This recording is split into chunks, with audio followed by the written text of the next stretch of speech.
up at night, yeah. Make all the demons quiet, yeah. We were built to thrive, yeah. I think that we've all had enough. What keeps you up at night, yeah. Make all the demons quiet, yeah. We were built to thrive, yeah. I think that we've all had enough. Yeah, I think that we've all had enough. Sick of dealing with the old plan. They know that we're calling it wrong. You got me like, oh yeah, I think that we've all had enough. Sick of dealing with the old plan. They know that we're calling it wrong. Hey, it's too late to try to go contain it. A generation fueled by creation. We live lives on a small screen nation. We control the airwaves, no negotiation. I refuse to think we need saving. Something good will come from creation. And when we think that the world is too anxious, we'll adapt, evolve, survive, and save it. What keeps you up at night, yeah. Make all the demons quiet, yeah. We were built to thrive, yeah. I think that we've all had enough. What keeps you up at night, yeah. Make all the demons quiet, yeah. We were built to thrive, yeah. I think that we've all had enough. Yeah, I think that we've all had enough. Sick of dealing with the old plan. They know that we're calling it wrong. You got me like, oh yeah, I think that we've all had enough. Sick of dealing with the old plan. They know that we're calling it wrong. Hey, oh yeah, I think that we've all had enough. Sick of dealing with the old plan. They know that we're calling it wrong. You got me like, oh yeah, I think that we've all had enough. Sick of dealing with the old plan. They know that we're calling it wrong.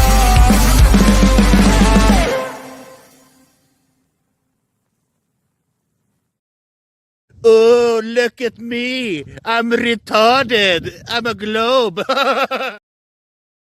I'm scared, Dad. Do you trust me, son? Yes. Come on, son. Rule number 1, never trust anybody.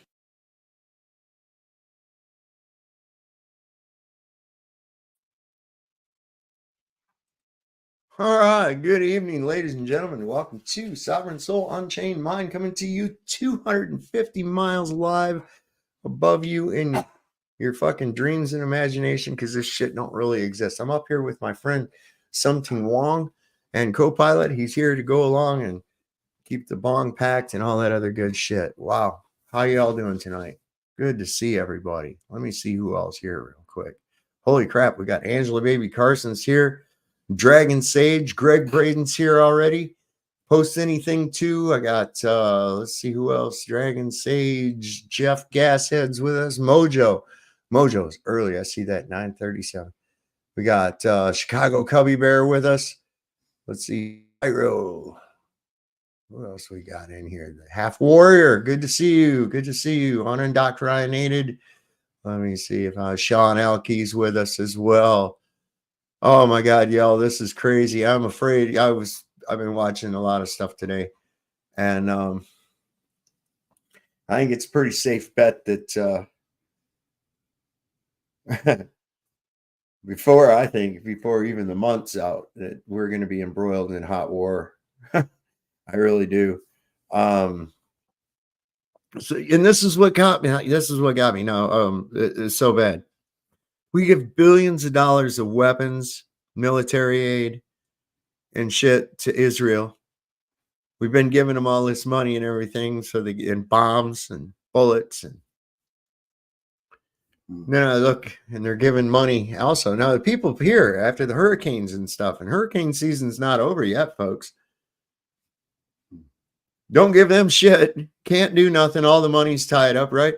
But at the same time, we're giving the people in Lebanon aid as a result of what Israel has done using the bullets and the bombs that we give them to do that with. You not see how fucking crazy this is? Holy sheep shit, man. I'm like, this world is crazy. I know any minute I'm going to wake up and find out that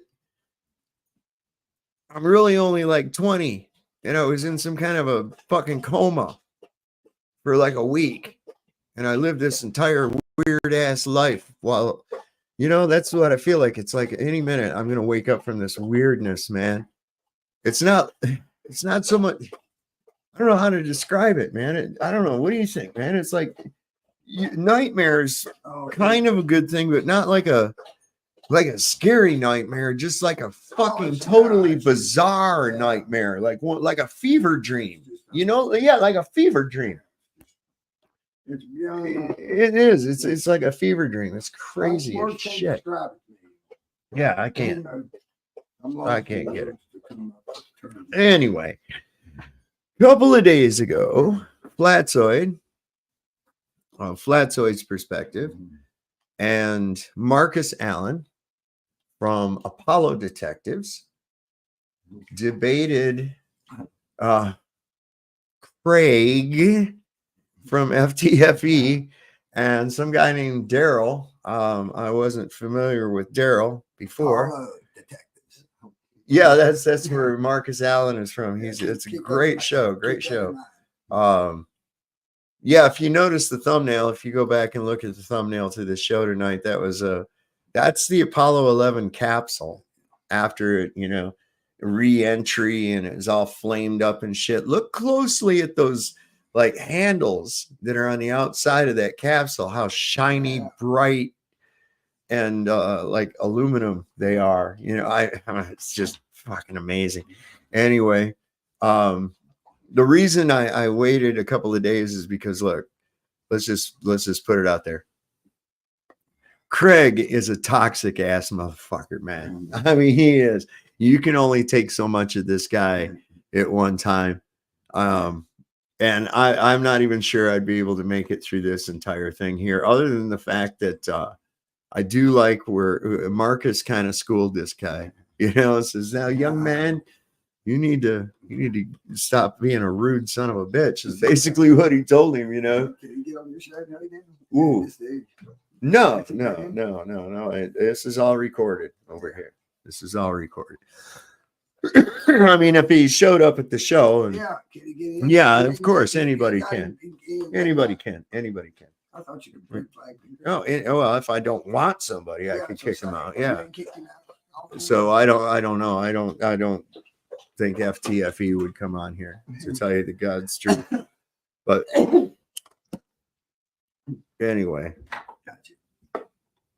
So that's why I waited so long. But in any case, it was pretty good because it's the same old shit. We've analyzed the way that the dust falls and how it would fall, and it matches what we would predict on the globe.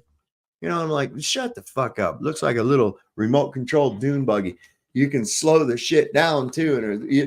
And what kind of dust? I mean, I've driven my Jeep through the desert. Going down dirt roads, you get a certain amount of dust. You drive off the road and go into a dry lake bed, you get a whole different fucking kind of dust that stays and lingers in the air forever and ever. So, this guy's argument is fucking bullshit to begin with. What's going on, RG? Hey, man, I'm doing good, man. It's your world. I'm just a squirrel, Yeah, I just want to join in and listen up. I'll let you finish up, though. I don't want to mess up your vibe here. Oh, but yeah, I'm doing good, man. Thank you.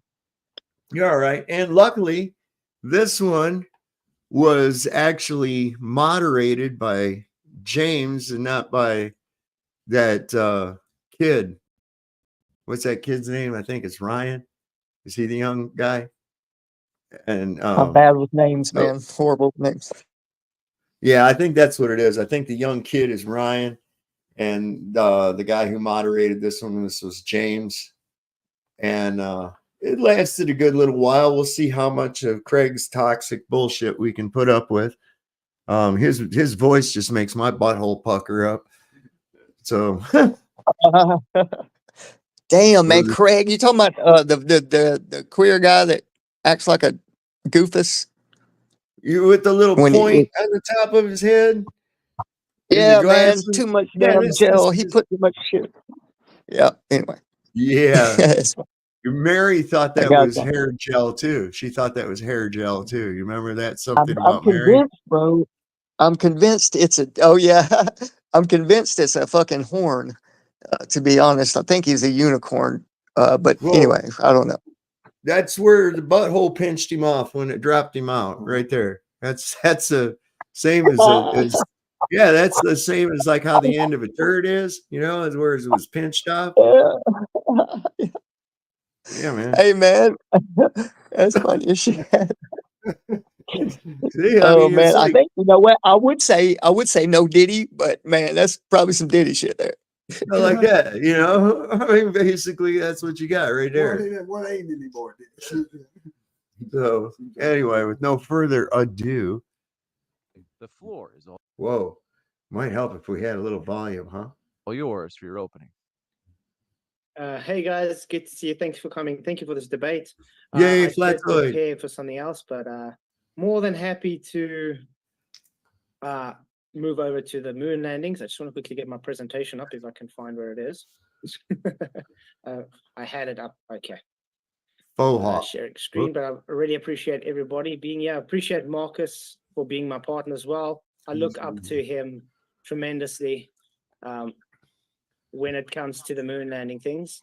So thank you, Marcus, for this. And everybody, yeah, I hope you enjoy this. This is an old presentation. So let's get through it. We have about 6 minutes each. Can you guys see my screen? Yep. Okay. So why the moon landings never happened? Well, the arguments I have against the moon landings are simple. According to the second law of thermodynamics, if the Earth is considered an open system, the air on Earth would seek the available space presented to him. So if you basing they were able to go to the moon, they would have to violate the second law of thermodynamics and therefore claim that they are able to demonstrate that gravity that's not a force or seen as a force for 110 years would be able to hold gas down indefinitely and thus overcome entropic law. Okay, so if Earth was considered a closed system, the air wouldn't be able to leave and there we can breathe, but then also the astronauts would not be able to leave Earth to go to the moon.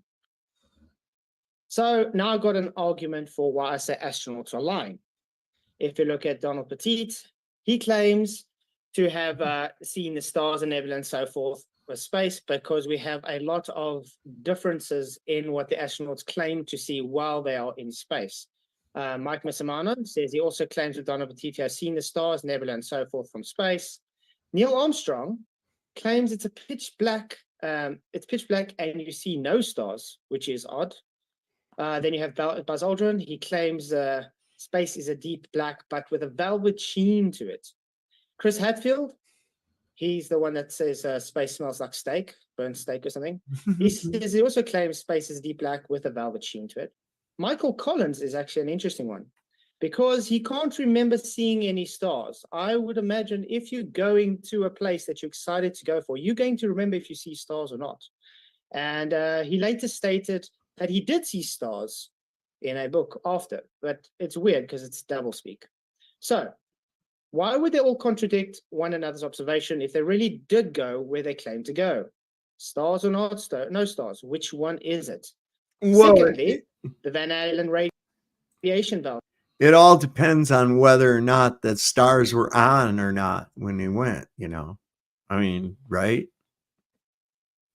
I mean, that's what I'm just fucking with y'all. So it would give major problems to the film using the Hasselblad cameras.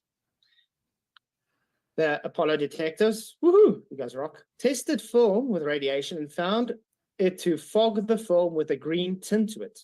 Do we see these aberrations happening to the film based on the Apollo missions? No, we don't. Also, the film, when it's exposed to radiation, it usually messes up, and that's why you usually have X-ray bags to protect it.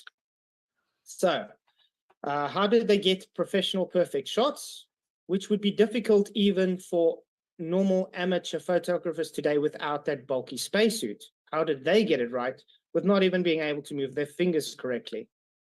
Also tested in a vacuum, it found changes in contrast and color balance, which would make sense because in a vacuum, liquids tend to gas out and therefore you get these effects, as you can see. And then also you get, they refuse to swear on the Bible. And then also you have to accept this guy, Gary Fong is a very well accepted professional Hasselblad photographer. He says it would be impossible to work. How would you change the film in a dust environment? If everybody has worked with a film camera, you would understand that you have to keep it as uncontaminated as possible with light or debris. So as soon as they're opening, remember, the astronauts even have their suits so fine that the fine particles even get through all that they have issues for long term. Hey, Saul. Breathability. Hey, is bad. buddy. I just wanted to mention this. It'll be short. So think about this though. When you get to a certain height, we never see stars on a recording. They disappear. Yeah. So when do they reappear? Is what I'm saying. These astronauts got to make up their mind, bro. Well, yeah, that's the whole thing. What are they? I don't even, because you see from high altitude balloons and shit, no stars. What's going on? Yeah, and hey, they're very beautiful. They're like all circular and like got these geometric, symmetrical shapes. From what I've seen. Well, from the P900 pictures, the cymatic effects. I showed it to people. Yeah. When they're out of focus, they're kind of wobbly, but some people got some really good in focused ones I've seen. Yeah. I'm just saying they have different patterns, different colors to them. And it appears to be like, in my opinion, it appears to be like cymatic in nature, the patterns that they exhibit, the way sound resonates with water or other mediums, and they pulsate almost like they're gonna. Sorry, they might be part of a grand. They might all be part of a grand symphony. That plays this reality into fruition. Knowing that's a good way to look at it. Matter is basically it's energy, vibration, and frequency.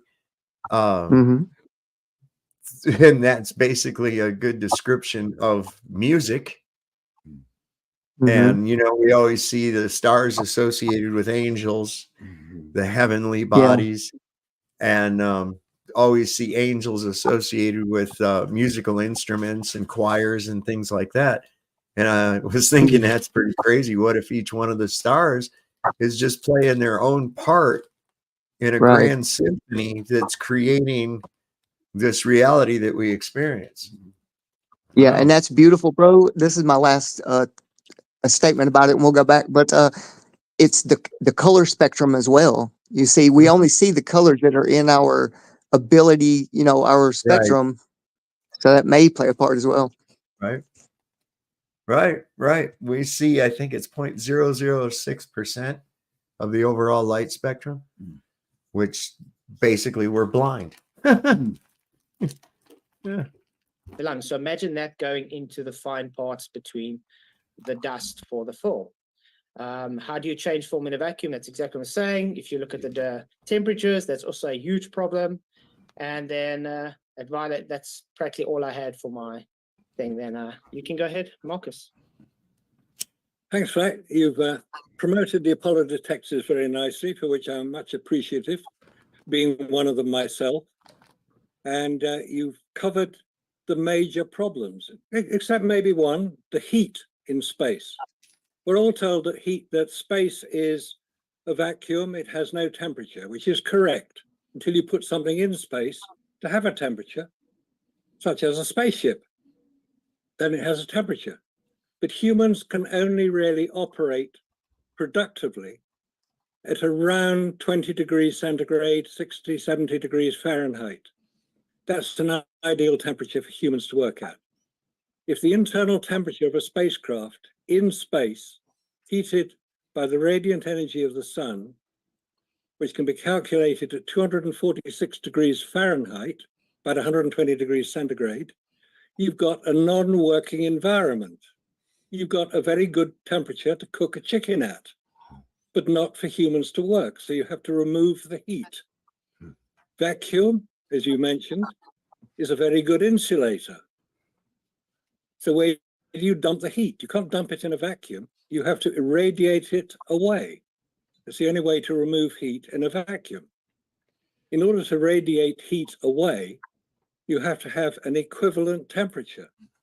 You get the spacecraft receives temperature, it absorbs it, it also eliminates it. So what's the temperature in the middle where those two things happen? 246 degrees Fahrenheit. It's a real problem.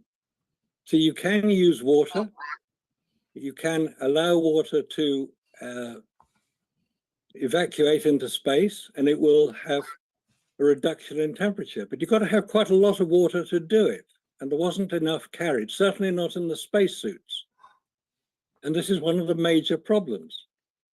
The other being, as you've already mentioned, photographic film.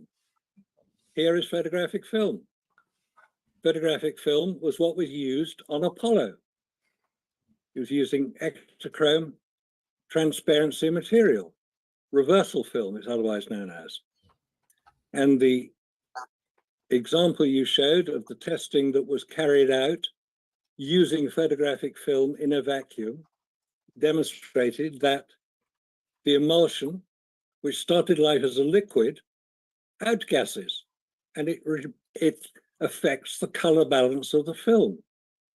But we don't see that happening on any of the 5,771 photographs allegedly taken on the lunar surface. That doesn't seem to apply. Yeah, some of the pictures don't show very much. Some of them are slightly out of focus, but they don't show vacuum damage, let alone radiation damage. Hey, Tom, Radiation I is wanted to what mention something. creates photographs. I just wanted to mention something, if you don't mind. So what I found out just researching, looking around, what's associated with NASA, what kind of missions they do now, and who they do them with. So there's something called, I put it on my X, but it's called Mission Moon Blink. It's a mission they do. And they routinely do it and check up and photograph. But what it is it's one of their really high up, either satelloons or satellites, whatever they do, but they do it with the University of either Arizona or University of Arkansas. I can't remember right off the bat, but they photograph every inch of the moon. I mean, every inch. And some people think, hey, we've never seen the backside of the moon, so it doesn't exist. That motherfucker exists, and it's been photographed, and it still is every day. Well, how are they doing that? How are they doing that? Well, just by a really high up, like what's in that Boeing 707 or 747. It's that, and they're getting the backside of the moon. So you got an airplane that's actually flying higher than the moon, and looking at the backside of it. Well, I don't know. That's the thing, how they do it, but they put it in their all the details. That's how it sounds like bullshit, right? It is bullshit. It absolutely. They got a paper. I'll send it to you. Maybe when you read it, you'll see it a little different. But what I think is possible is getting around the backside of the moon through these past the ice wall. Maybe, I don't know, but it's very intriguing, and NASA's got a contract with them. So anyway, I'll send it to you, buddy. All right. Yeah, I find that kind of hard to swallow, but it is. Yeah, I did too, man. All right, buddy. Whatever he's gonna send you. It affects the emulsion coated onto a film. Yeah. The emulsion starts life as a liquid, which it does, and it then can outgas, which it does, in a vacuum. The film will not work. Digital cameras, on the other hand, are quite different. We should not confuse the two. Digital cameras and film cameras are completely different systems. They should not be confused. And if they are, somebody is misleading you. I see saying it's fake. So you've got the heat, the radiation, and the vacuum. Those are the three major problems. Mm-hmm. They weren't overcome at the time of Apollo, and they haven't been overcome now. So just so y'all know, I've put a link in the description of this video for Apollo detectives. They've got some pretty comprehensive videos on just what he's talking about right now, about what happens to film in a vacuum, how the Hasselblad cameras that they supposedly used worked, and how them wearing these gloves, how it would have been such a difficult task. Really some great stuff. I mean, I highly suggest go over there. Now, Marcus believes that the Earth is a globe. He just knows that the Apollo missions are not real. Okay. And that's what this debate is about right here. And FTFE is really not in his wheelhouse when it comes to going up against Marcus, because Marcus and the Apollo detectives have done some mad work on this shit, man. So yeah, give that a shot. I also put the link for Flatsoy's perspective down in the description as well. So go over there and give him a look. See if you're not subscribed to him. Go over there and subscribe to him. I'll say, what's the fucking wrong with you, man? So go on and do that. There's RG. He just keeps popping in and popping out. Just popping in and popping out. It's like as bad as that dog of mine wanting to go in and out all the time, isn't he? The records that NASA have available, and we've studied a great deal of them, thousands of pages, the testing was conducted by Massachusetts Institute of Technology, Kodak, Arizona State University. Many people around the United States were conducting tests for NASA, and the tests were very accurate. When they tested film, they said the film must be protected. It will be damaged in space. Now, one of the criticisms of the idea that NASA faked the moon landings is that how do you keep this secret from the 400,000 people who worked on Apollo? It's very simple. They didn't have a secret to keep. They were doing the very best job they could. It's not 400,000 people. It was probably nearer 2 million people. 400,000 people were directly employed by the many contractors around the America, because one of the purposes of Apollo was to spread the work right across America, from Seattle in Washington State, where Boeing made the rockets, down to California, where a lot of the testing was done, right across to Texas, where the control center was, up to Florida, where the launching was taking place, up to New York, where Grumman were building the lunar landers, right across America. There were thousands of people involved, and they were very proud to work on this program, as set out by John Kennedy in May 1961. He was now a martyred president. He was dead. Therefore, they wanted to fulfill his order to land a human on the moon and return him safely to the Earth. Landing a man on the moon was not really a problem. Humans hadn't been on the moon. Robot satellites had been launched. Robot equipment had been launched. That's not difficult. They can be protected. I've toured satellite manufacturing facilities and I've asked them, how do you protect against radiation? They said it's very simple.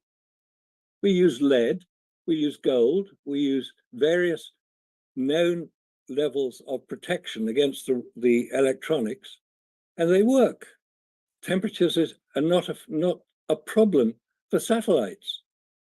Temperatures are a problem for humans. You have to place Apollo in the context of its time, late 1960s, early 1970s. What else was happening?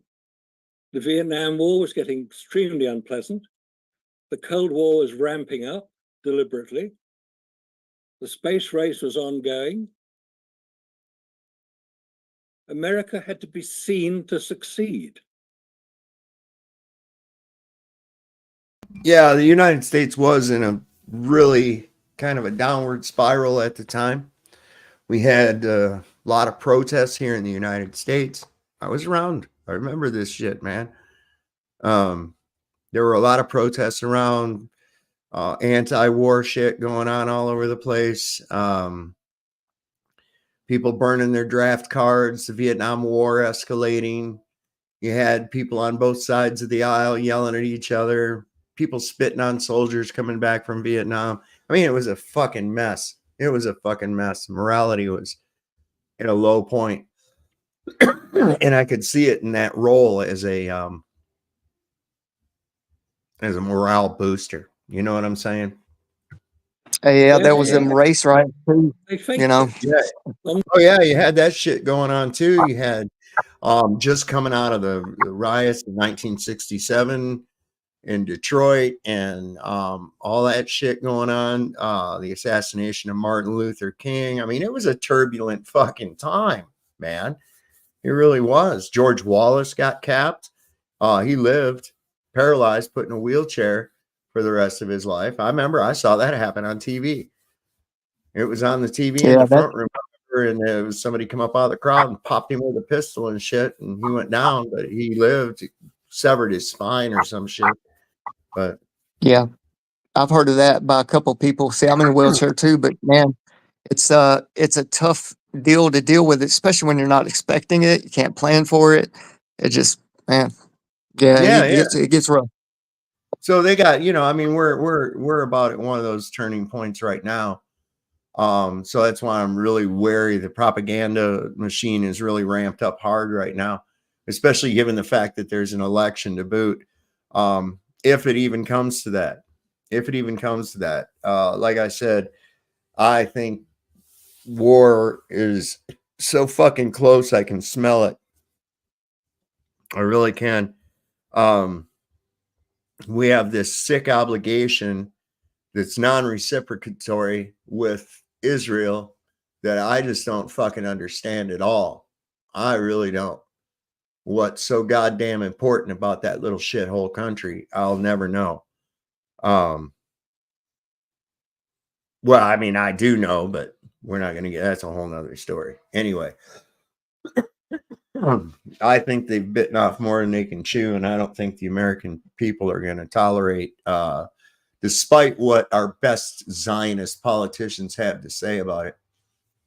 I don't think people here are really going to support going in there for those filthy little fuckers that can't, No, I don't think they're going to do it. But hey, we'll see. You can't draft my ass. I know that. Better pay attention, though, if you're in that age group or you got kids in that age group. Because they're going to be coming for them. I can tell you that now.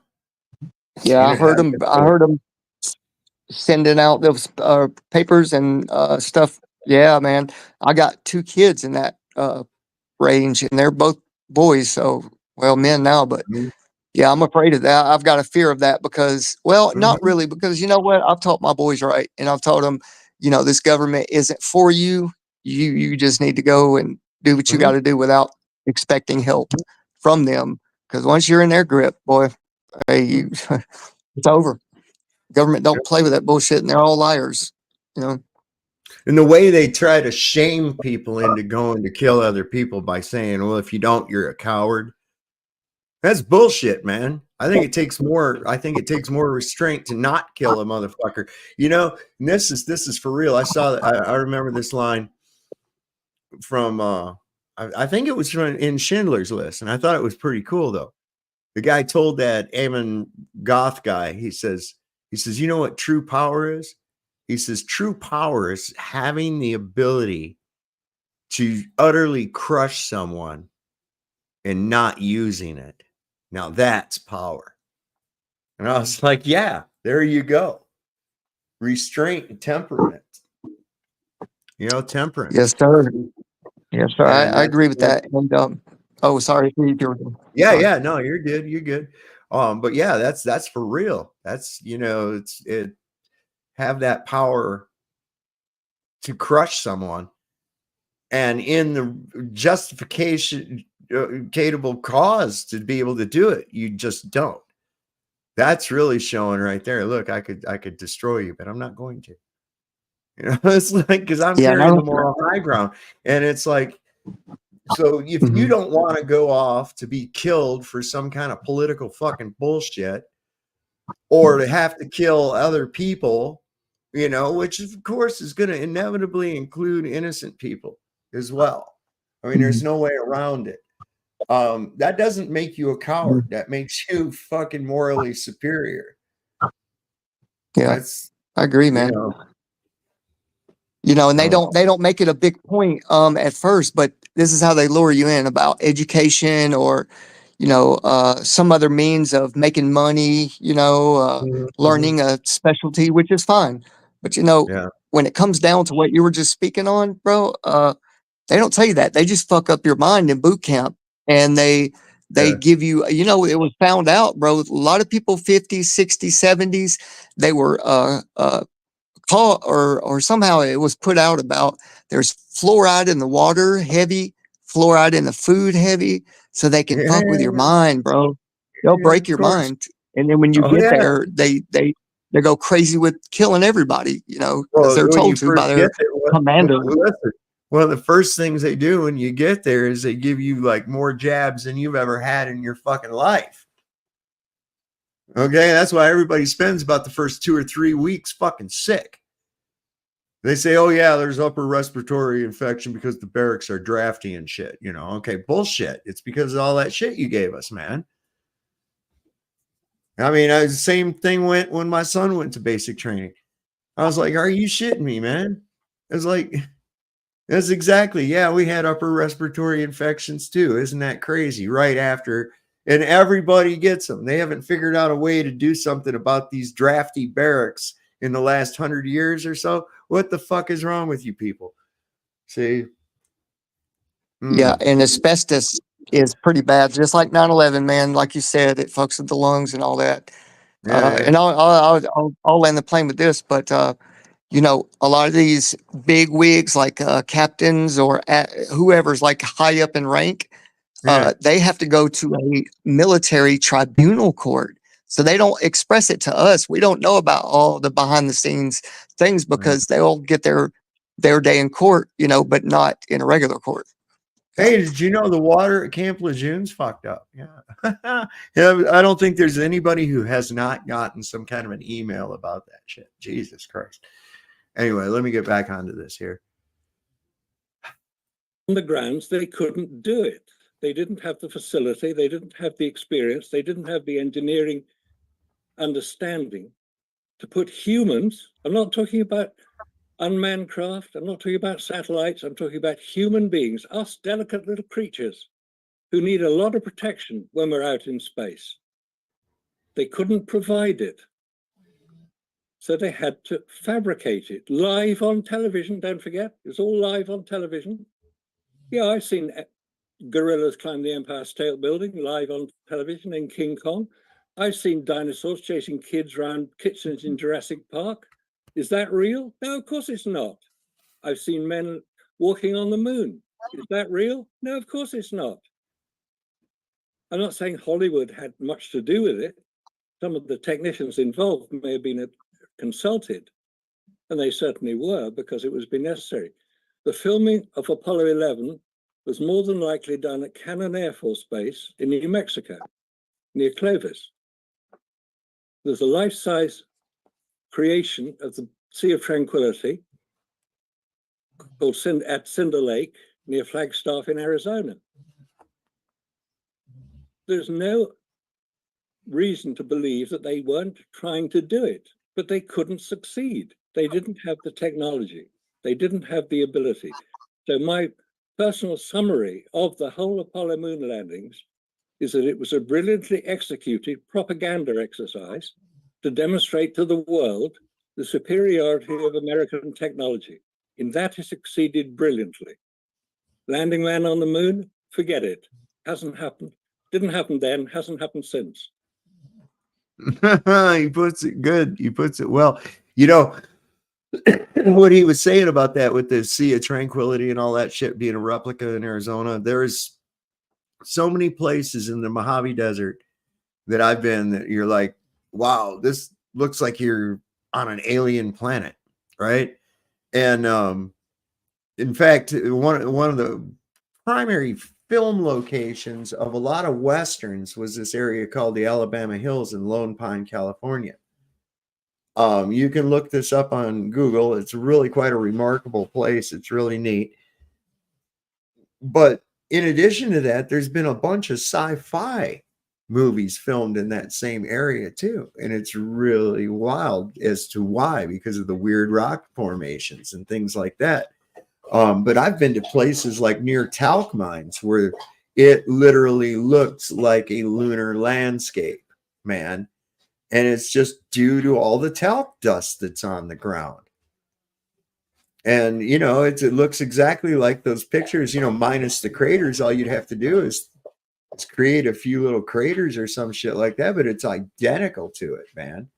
So, you know, yeah, easy for those locations. You could do that shit in areas that I've seen. You could be out there and not see another single human being for a day or two in some of these areas. So it'd be real easy to do this in seclusion, especially with the help of military blocking off access to a certain area or whatever.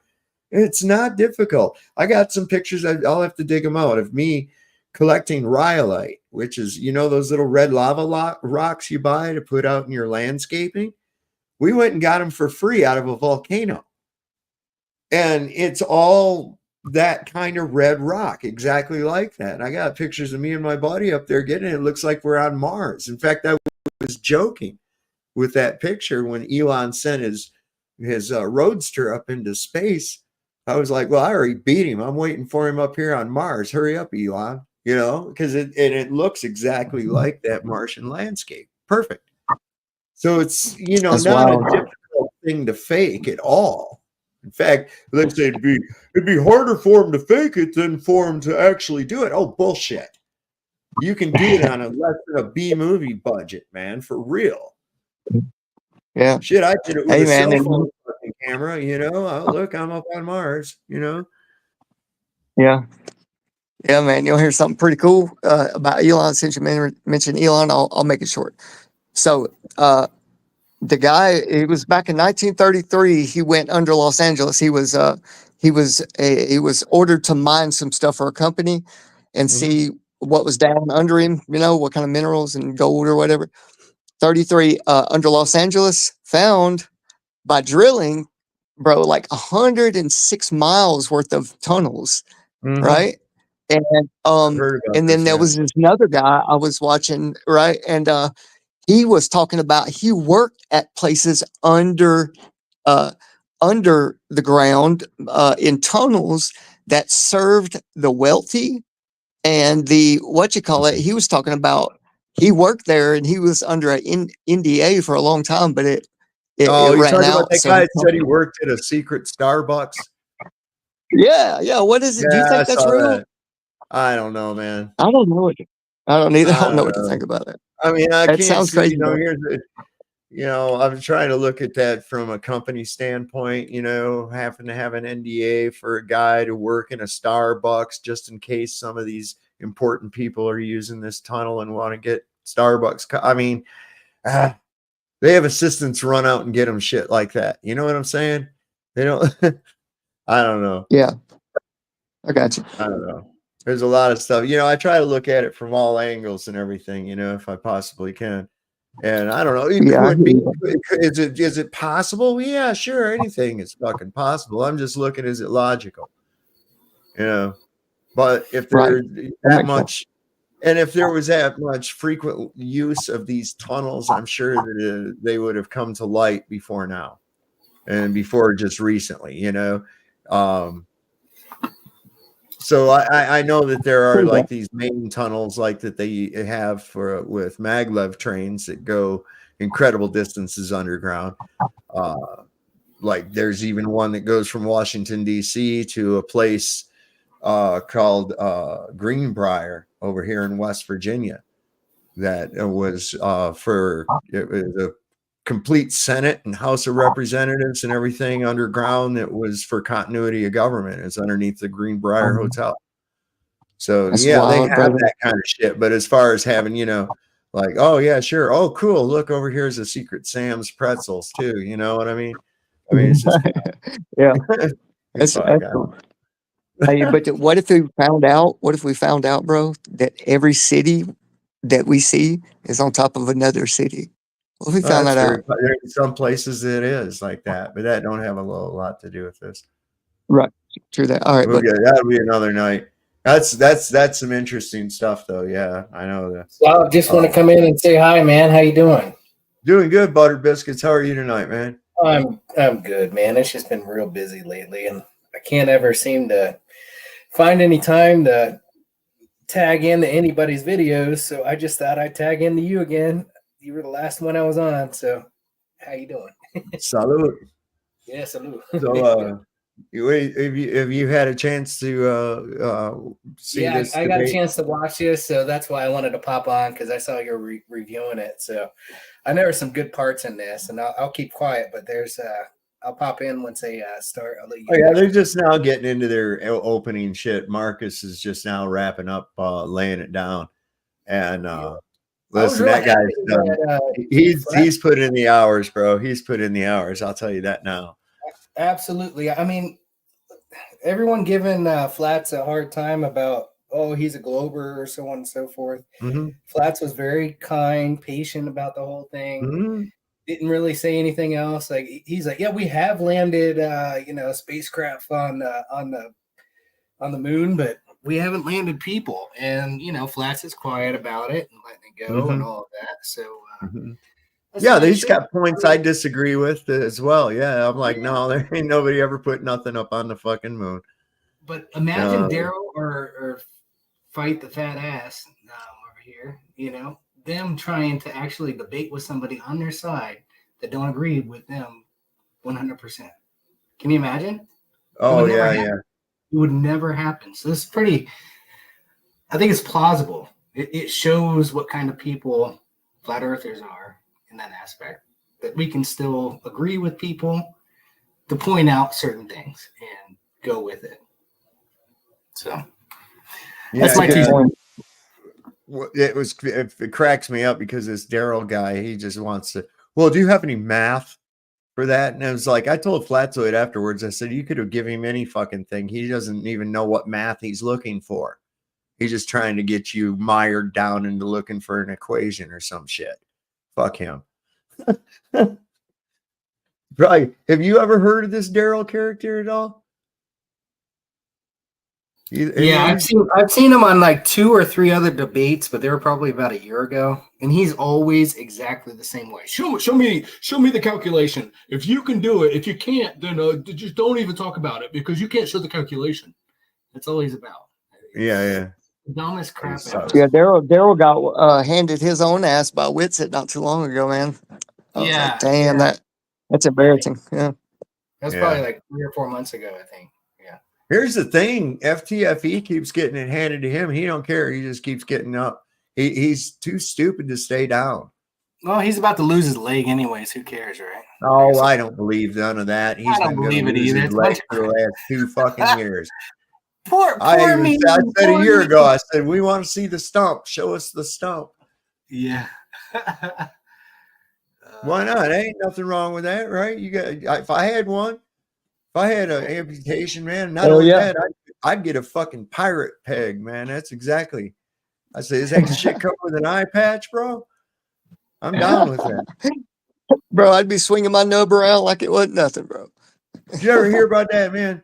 Let me tell a joke real quick because I got a nice thing going on. All right, so this guy, he was in a seaside tavern. Seemed to be kind of an old place. And saw this guy sitting in the corner. The guy had an eye patch on. He had a hook for his hand. He had a peg leg. And he had a parrot on his shoulder. And he's like, he says, I got to ask. So he went over to the guy. He says, hey, I couldn't help but notice. He says, are you a pirate?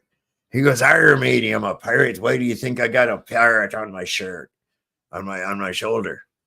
And he says, "Oh." He says, "Well," he says, "I was going to ask you." He says, how'd you lose your leg?" He says, "Arr, it was trying to board a galleon, and a cannonball smashed through the side of me ship, hit me in the leg, and took off my leg below the knee. And now I got this peg I have to wear." He said, "Oh my God." He said, "It's terrible." And he says, "Well, what about your hand? I noticed you got kind of a hook going on there." He says, "Arr, matey, the same day, I didn't let the loss of me legs slow me down none. They came aboard the ship and it was fierce hand-to-hand combat. Suddenly I noticed a saber came down and cut me hand off, and I was unable to defend myself from that point on."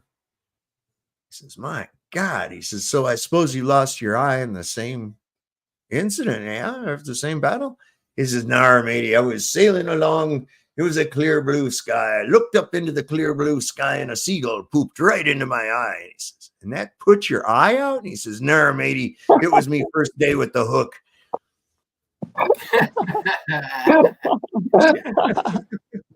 Damn it, man. That's hilarious, brother. Oh man, he reached up to scratch it, get that shit out of his eye. Oh shit. Ah, fuck. Anyway, back to Marcus. Let's see. I think all these guys, here we go. Get ready. Toxicity in 5, 4, 3. Thank So you very Apollo. much. Sorry. Okay. I heard that. Look at exempts Craig. my position. Why does Craig twitch around and do this and shit all the time? What is he? He's like an autistic child or something, you know? Like he's got some kind of fucked up shit wrong with him. For real. I don't know, man. I don't even understand that dude. Fairly accurately. I'd like to hear some criticism of it. Thank you very much for that opening statement. And just a couple of quick housekeeping things before we jump into the opening from the moon landing supporters. Want to say, if it's your first time here, welcome to Modern Day Debate. We are a fully neutral debate platform. I'm your host, Dr. James Coons. We are excited to have you here. Don't forget to hit that subscribe button for many more upcoming debates. You don't want to miss them. With that, we're going to kick it over to Fight the Flat Earth and Daryl. I want to say a huge thank you to all of our speakers for being here. Fight the Flat Earth, and Gerald, the floor is all yours. Darryl, would you go first or second? Up to you. You go ahead, FTFE. No worries, right. I'm going to switch camera over, James, so I can present on showing. You got it. Bullshit incoming in 5, 4, 3, 2, 1. Right. So let me get this up so it's on the right screen. One sec. Come on, you fucking amateur. Oh, that's not the right screen. That's still not the right screen. Sorry, my computer has frozen. 1 sec. Of course it has. No problem.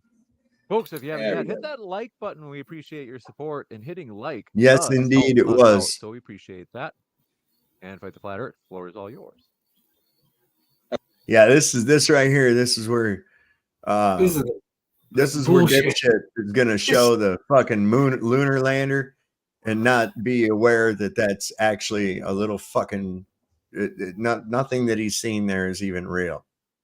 No, there's no way that could be, because you could see his hand moving, because when he turns and he hits the dip. Yeah, I know, right? Jesus Christ. I had a little Evel Knievel dude, man, you know, on a motorcycle, and you could film him go by and, oh, look, there's Evel Knievel. Yeah, get out of here, dude. He's a little boy. This fucking guy would believe anything, I swear to God. I don't think he really believes it. I think he's just an asshole, you know? But here's the thing about it, and I was watching like you know, this guy, he spends all day fucking with people, being an asshole to them and arguing for a psychotic lie.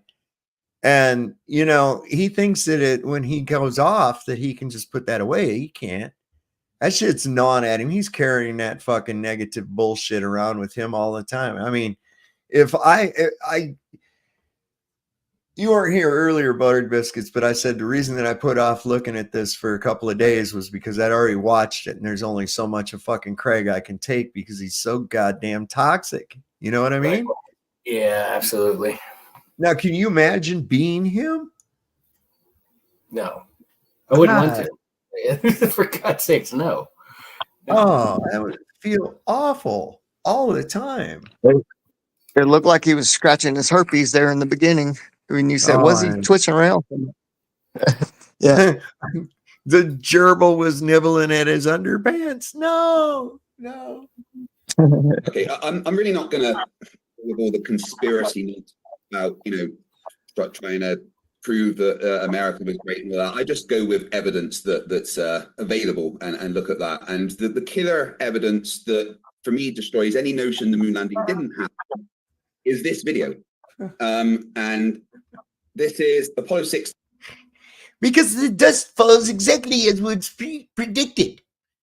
Dude, you don't know the composition of the dirt they're running that fucking thing in. You also don't know that that's not a scale model of the fucking rover. There's a whole bunch of shit you're not taking into account right there, bro. Such as how the hell did they carry it up there? How about that? Why don't you give me the video of them actually putting it together and bringing it up there? What's up, right, Mr. Video Killer? Oh, this is the #1 video killer. He's gonna kill a flat Earth. Yeah. Well, video and pictures, okay, are not proof of things. I'm sorry. They're not. They might say 1,000 words.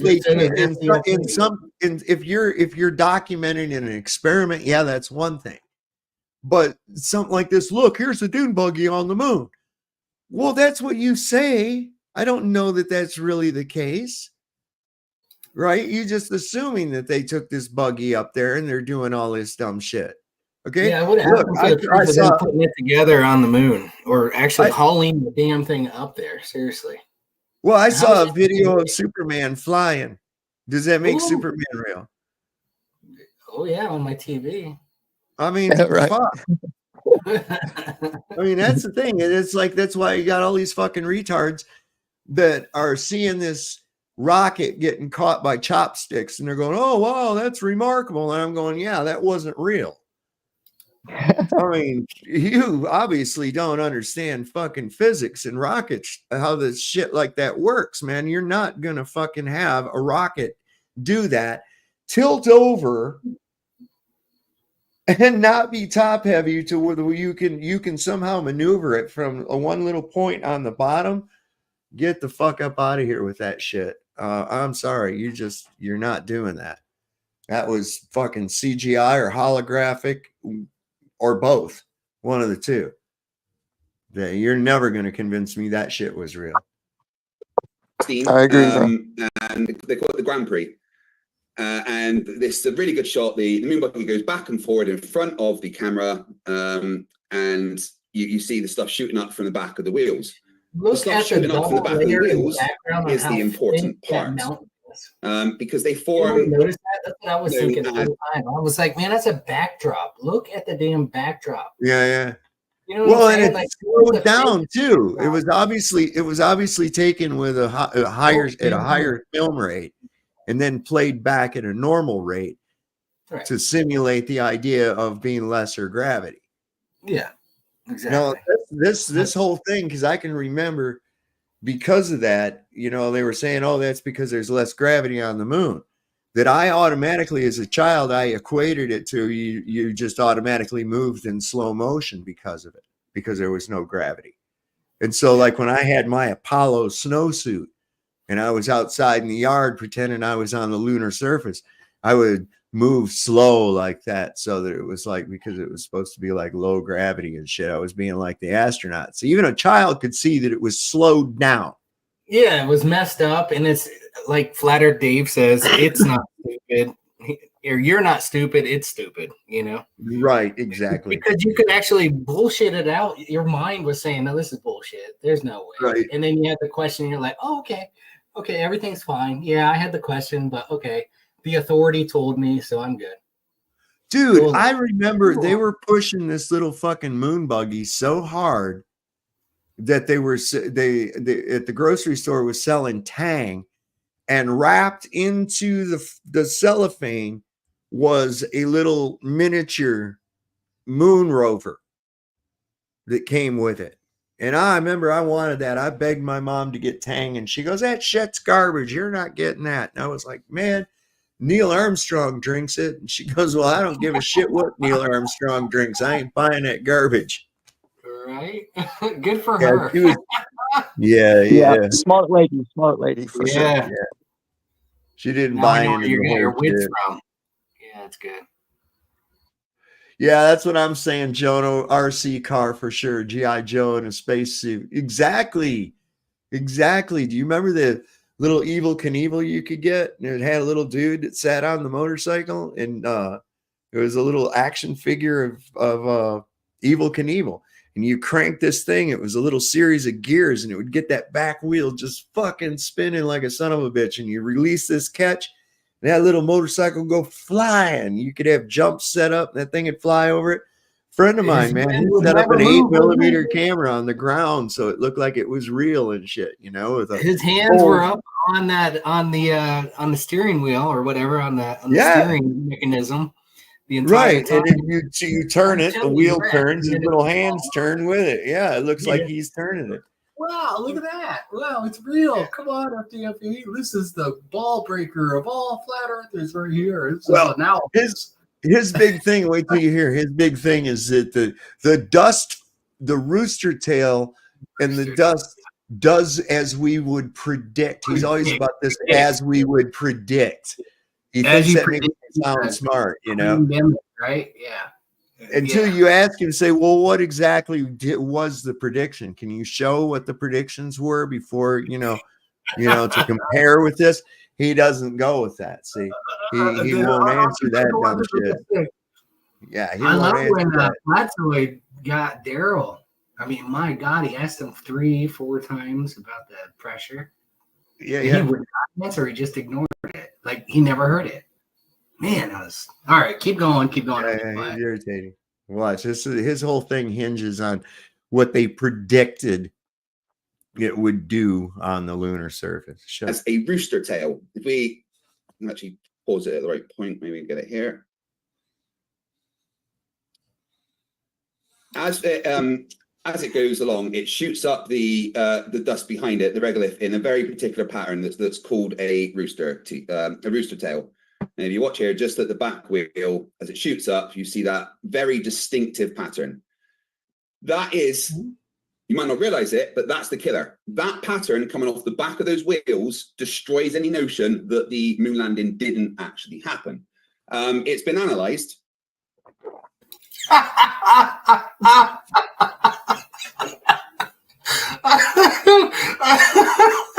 I'm sorry.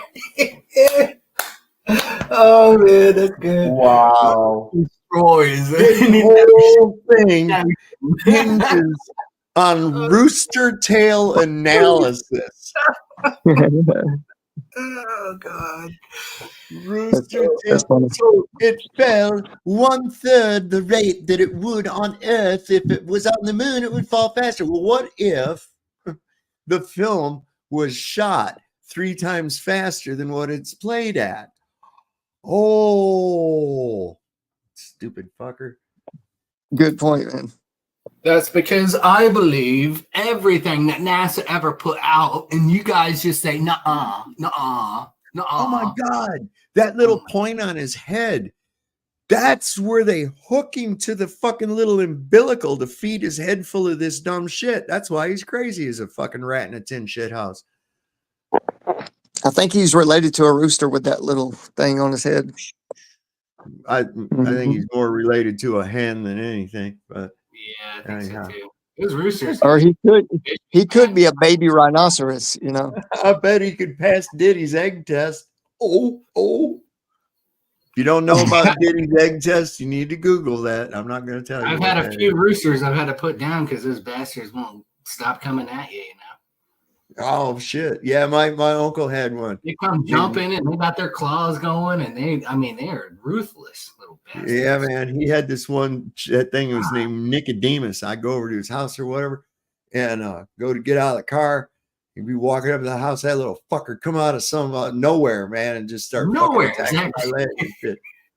Just the next thing you know, you're running your ass into the. God damn it! Get off of me! I'm trying to bring shit in. I was like fucking Nicodemus. I think my cousin ended up taking that rooster off and shooting it. And Bujai thought the fox got it or something. And I was I was like, yeah, that's probably what happened. Yeah. But we had this chicken dinner. Yeah, never mind. And the analysis basically shows that the trajectory of the particles coming off the back of the wheels shows 2 things. One, that it was in a atmosphereless environment. Otherwise, they would have shown resistance, and they didn't. They followed a trajectory that showed that there was no resistance. It was a simple parabolic trajectory. and they followed a trajectory that matched the gravitational acceleration of what they would expect on the moon. So if I show purple dot lines, that proves everything. I mean, seriously, my God. It's a scientific paper. This dude is a psycho fucking path, man. For real. For real. This guy, for real. Look at this. Oh, and you see these purple graphs that we made because we analyzed everything? Okay, you presuppose the gravity. Okay, you presuppose that.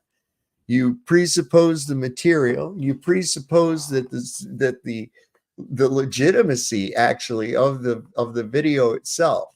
Okay. Wow.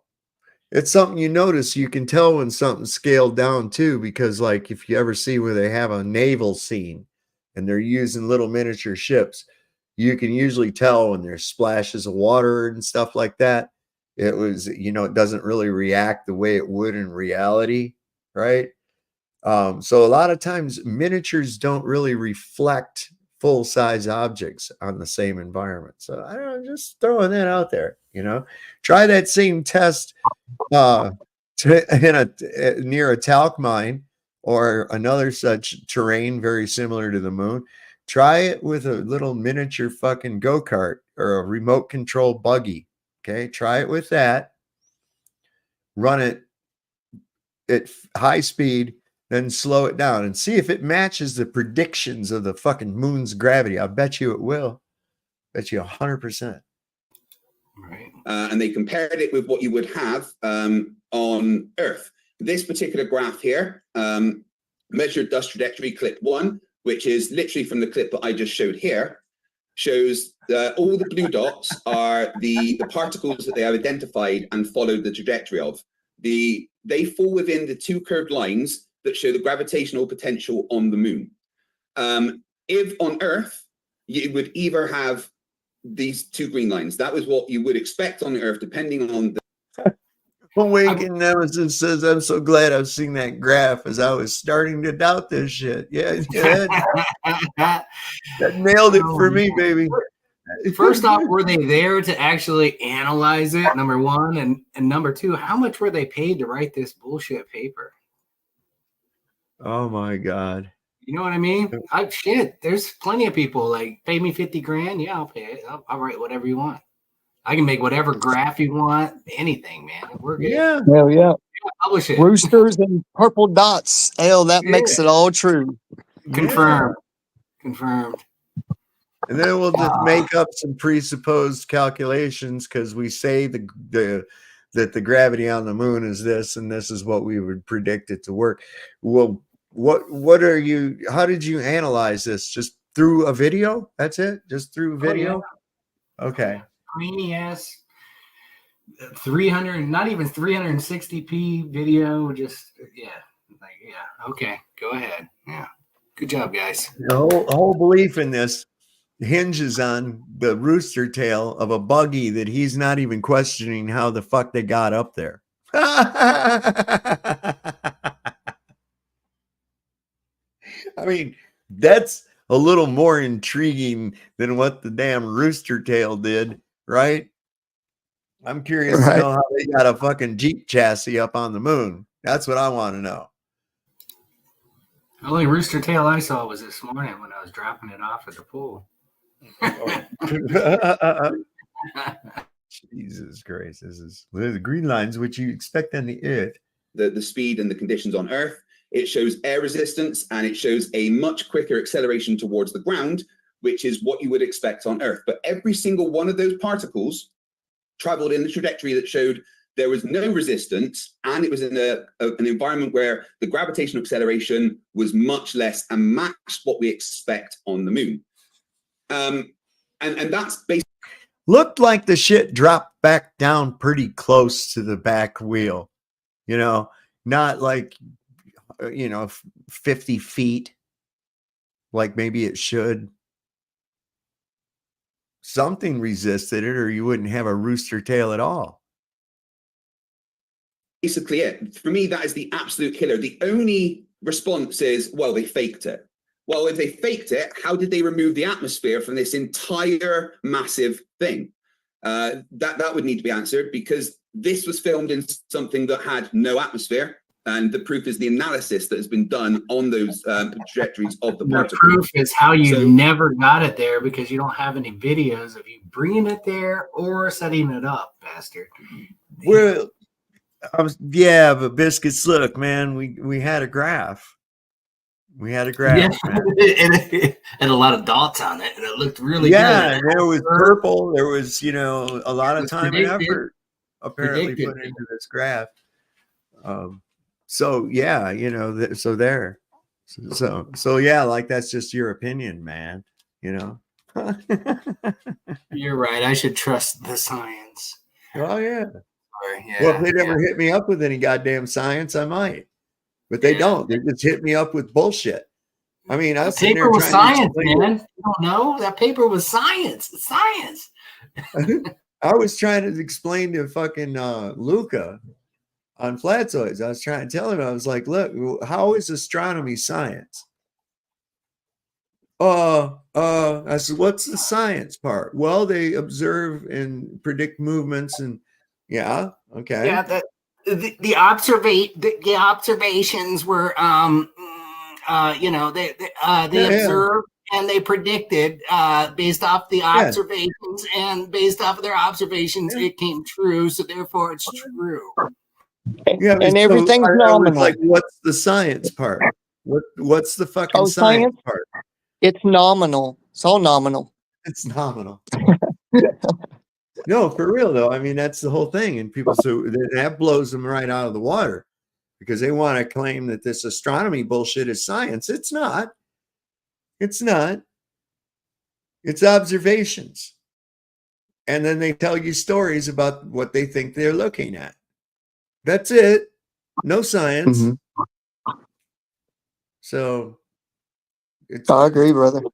It's kind of a man wants to explain everything in terminology that they're comfortable with, you know. So it's like you can't be normal and extraordinary to them at the same time, because you know you have to agree with what their explanation is, not yours, right? yeah. Crazy. We might get through some of this tonight. We'll see. Either they built a massive studio, removed all the atmosphere from it, and somehow reduced the acceleration towards the ground, or this was filmed in an environment where the trajectory was dictated by having no resistance and a gravity less than we have on Earth.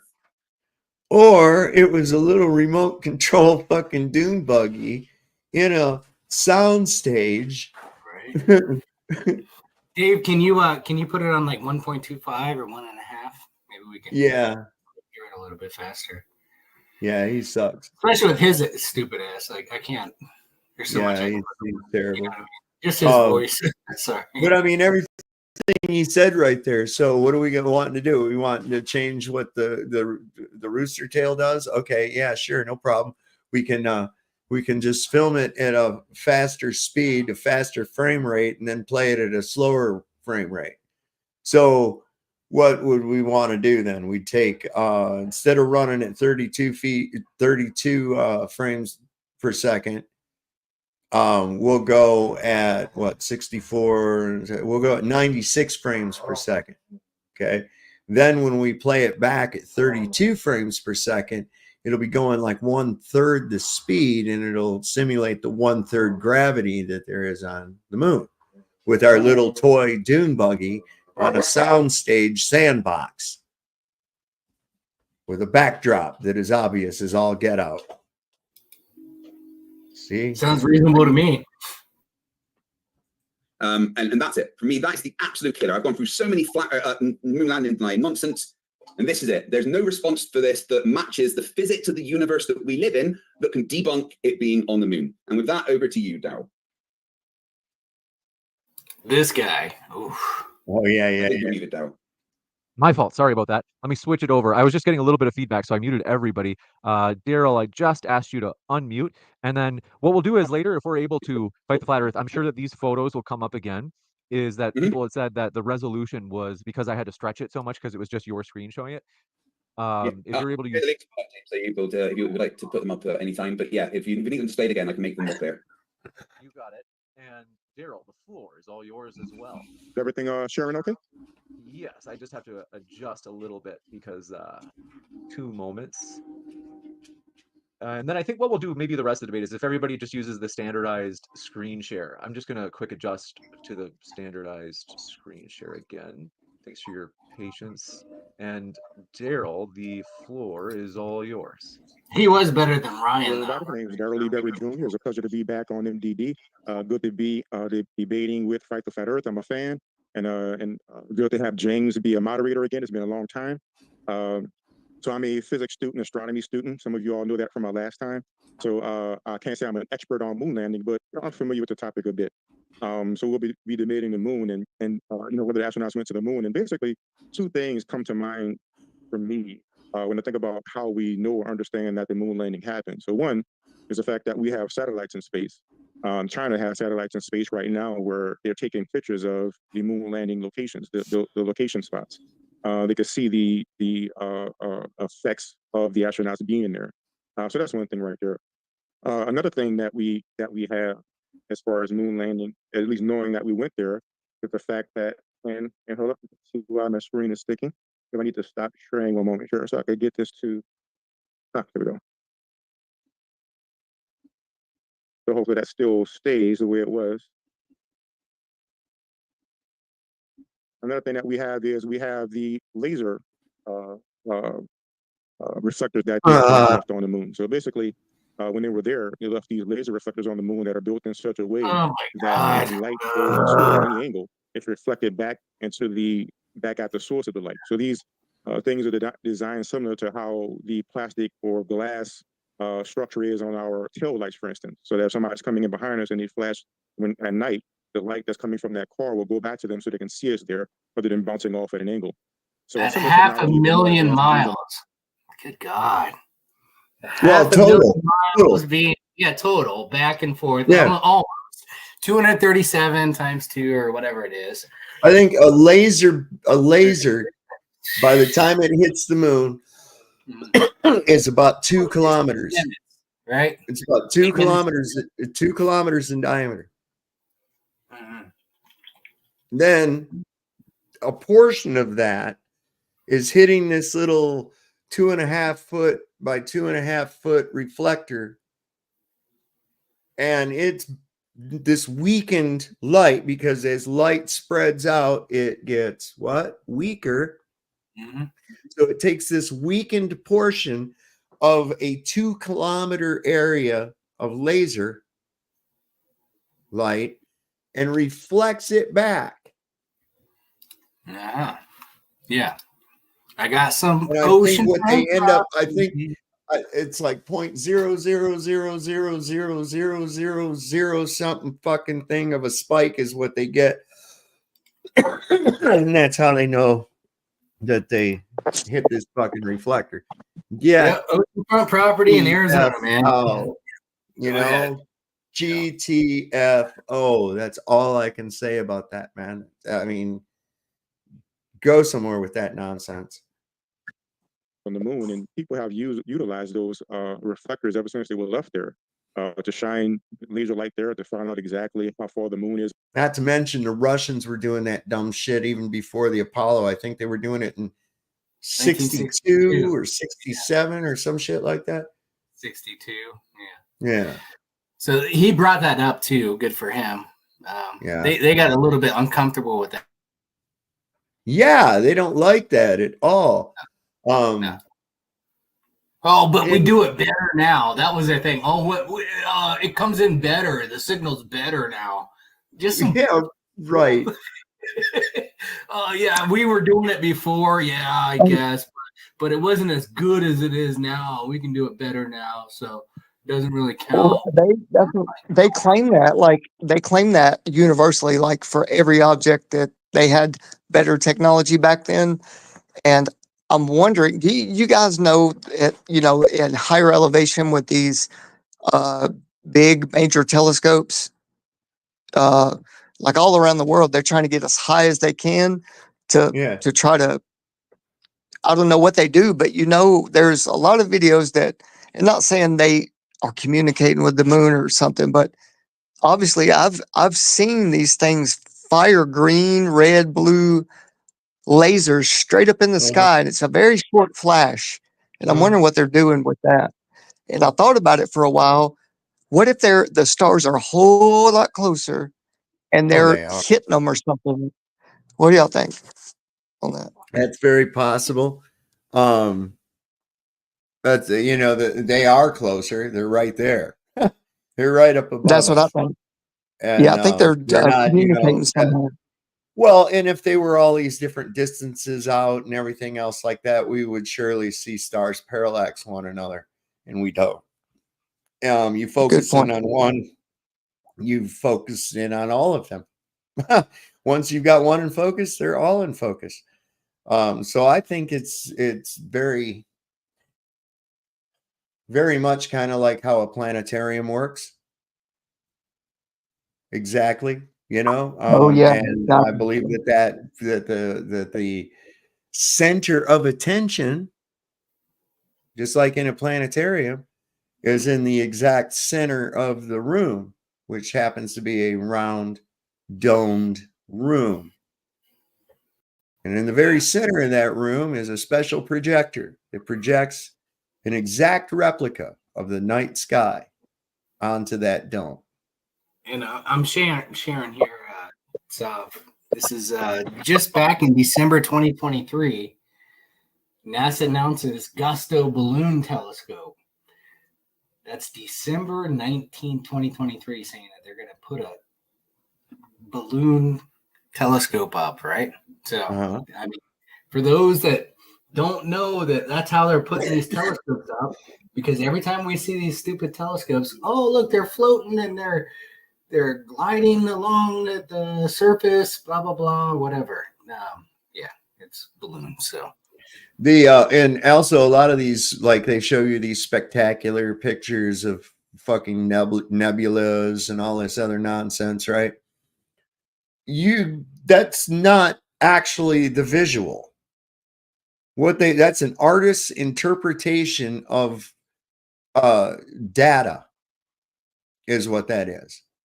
Oh, they don't show an actual red video. readings, X-ray readings, and all that, and they transpose that into color, and then they come up with that shit. That's just paintings, is all the fuck that is. It's not really there. These things like they say, "Oh, look, here's where a star is born," and all this other. Oh, shut the fuck up. Hey, this is just. You remember that artist that in the beginning of this journey we all were on? There was an artist for NASA that came out and spilled all the beans. You remember him, Matt? Somebody. Oh, yeah. Yeah, he explained it perfect. Because it has to. Because it has to be. It's Photoshop. Yeah, that was Simmons. Well, that's Robert Simmons. But there was another Robert guy. He was a Simmons. I know very. what you're talking about Math Powerland, isn't it? Yeah, something like that. I'll have to look him up again and send it to you. But yeah, I've heard him talk. If everyone's in on it, why don't anyone ever come out and actually say the truth then? Oh, wait, they have. Well, I mean, that would, if you're making good money doing this shit and you knew that it was bullshit, would you want to put yourself out of work? Why would you want to put yourself out of work? Well, I did it, but right? Yeah. True though. Hey, there is a lot of people that have came out. Yeah, I don't know if you've seen most of them, but bro, like computer graphics artists, like people that paint, like Robert Simmons, maybe he did it on accident. Here's the biggest problem. It's called the NDA. Oh yeah, good point. Non-disclosure agreements. Right. Non-disclosure agreements. These people all have to sign non-disclosure agreements. Like if you know of a channel called Truth Stream Media, right?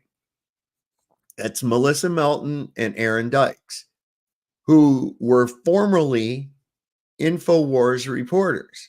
That's right. They can't say nothing. They can't say jack shit because they had to sign NDAs. But same thing with everybody that's ever been an InfoWars Alex Jones correspondent can never talk about any of the shit when they were working with Alex Jones. Can they just Not say, fine. "Hey, Alex, add it to the rest of your bills, man. You owe other people like $1 billion, so Don't just add matter. it He to could that." turn around and get his billions of dollars back off of you. See, Yeah, if you was the one right. that signed that, now he's got the legal precedent to come for you. See, so it's a sticky bullshit thing.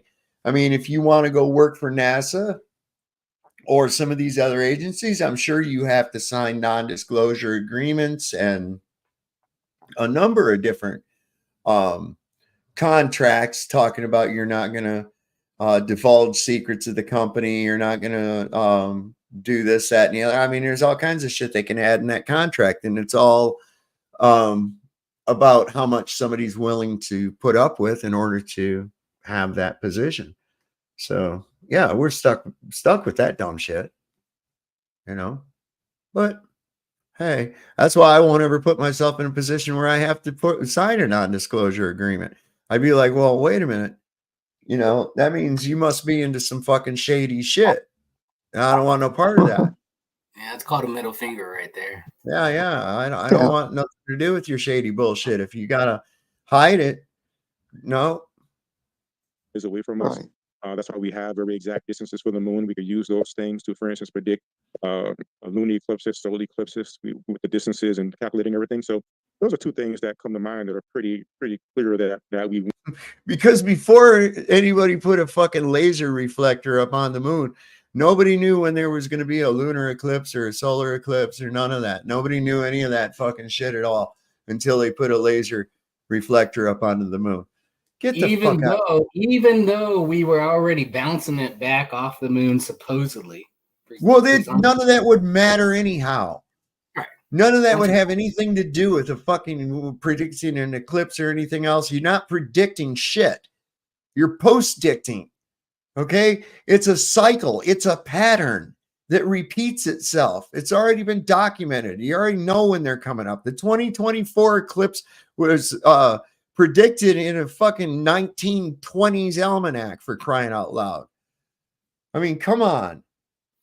These people want to act like they're doing some kind of fucking magic call Cleo for your psychic reading. We predicted the oil was going to be gone by 2024 and that the sea was going to raise and Florida was going to be gone. It's predicted. We need to go through the predictions and just like screw them over. Whenever here's a real kicker. We'll give them like 50 predictions that were bullshit. Do you remember the Psychic Friends Network? You remember that? With no. Dionne Warwick and all that. You could phone a psychic and all that. And it was like back in the 80s and shit. No, oh, dude, they would have these infomercials for it, like on TV and shit, right? And I remember that. The fucking thing went bankrupt, right? And I was like, how come none of them, no psychics saw that coming, man? What the fuck? Right? True. I never believed in that crap. No. None of them psychics saw their bankruptcy coming. Oh well. Some of these bitches had on heavy jewelry and like a crystal ball next to them and shit. Yeah. Called Cleo, right? That Jamaican woman or whatever. She was Haitian. She's sitting here eating some cat McNuggets and telling people's futures. Damn it, man. It's hilarious. So I look forward to doing as Marcus said and challenging them on some of the things they presented. Thank you very much for that opening as well. I want to say, as I mentioned, huge thank you to our speakers. They are professionals. They have done a tremendous job. I want to encourage you folks, check out their links in the description box. Be aware that their links are in the description box right now. What are you waiting for? But we're going to continue on with the debate. Thank you very much, gentlemen. The floor is yours for open dialogue. Can I make a couple of points about what Daryl has just said? He referred to the Chinese pictures. What that actually showed was NASA's Lunar Reconnaissance Orbiter photograph of the Chinese landers. It wasn't the Chinese photographing the Apollo landers, because they've never done that. All China have ever said was, we have seen on the moon traces of Apollo. They didn't say what they saw. Bullcrap too. Never showed a photograph of any of the Apollo landers allegedly on the lunar surface, because they're not there.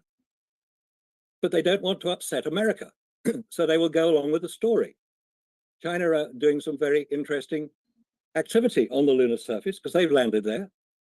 They're not being helped by America, but they have never said they have seen Apollo landers on the lunar surface, nor have India, nor have Japan, nor have Israel. All of those nations have sent unmanned craft to the lunar surface. And as for the laser reflectors, well, forget it.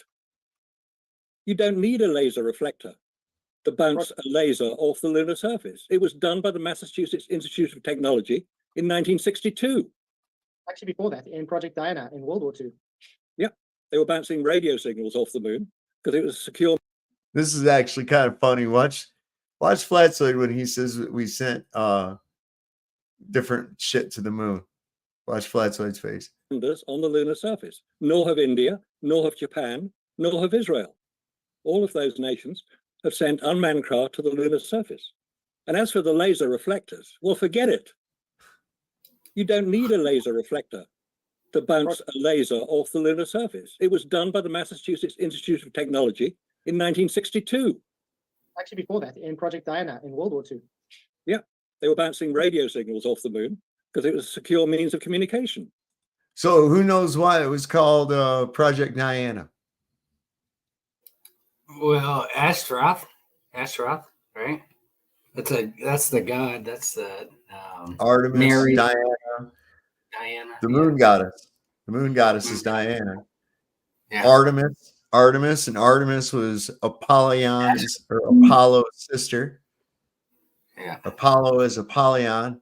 Man, all this shit I'm starting to find out, man. A lot of this NASA shit, it's like Greek mythology.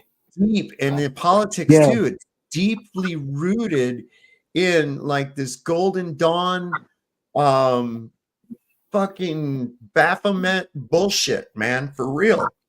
I've been doing a deep dive into like the Golden Dawn, Aleister Crowley, the OTO, Wonder Woman influence into the music industry, and then I'm looking at the symbology and the shit that's being put forth as rhetoric is from the globe, and especially primarily NASA, and I'm like, whoa, this shit is really highly connected.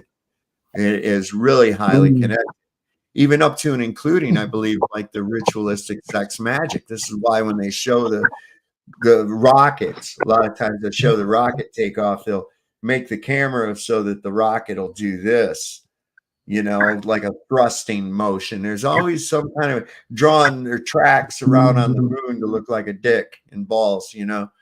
Right. Yeah. But I hear you, man. Do you think it's religion or philosophy that they look into, like name things? Both. Gotcha. Both. Yeah, absolutely. Yeah, I've been looking into some of this shit, and man, it's a really, really deep subject. It really is. I've barely even scratched into the surface of it, and but I'm seeing these commonalities. You know, even in the shit with this P Diddy and everything. I mean, that's in that same fucking wheelhouse. It's in that same wheelhouse. All of them are, or at least a great majority of them are Crowleyists with this doest thou wilt be the whole of the law, and you know, these Diddy parties, these freak offs, I think were fucking orgies of sex magic. I really do. And that's why they found out that you're under this. Jay-Z and sorry, go ahead. No, go ahead. I was going to say just Jay-Z. Like he was wearing that shirt and all of that. Do with that. But Jay-Z is right up there with that Abramovich broad, man. Yeah, man. They found tunnels and shit leading from Diddy's place. The one I don't know which one, but somehow they're saying that there were tunnels that led from his house to the Playboy Mansion. And just to say this, you were on a good point, Sav, is if you look into your research a little more, that way, way back when the Greeks and a little bit before that, you know, that was the time that, I mean, the most open, like Rome or whoever, whatever, they had a big fucking sex fest all the time. And it was mostly men on men. And it trickled up to now, man. Even these, man, look at the painting. was Saturnalia. Okay. The Okay. 12 days of Christmas. Okay. Wow. I never knew that, bro. But yeah, the Saturnalia. homosexual stuff was going on way back when, man. Oh, yeah. It's like a big thing. Yeah. Well, I forget who it was I saw talk earlier today. He says that, and it was like, I think it was Orson Welles. And he says, and the thing you have to understand, there are men, there are women, then there are actors. And these politicians and shit are actors. Okay. It's just like in Hollywood. And he was really dropping some fucking hints. I'll see if I can find it before we sign off here tonight.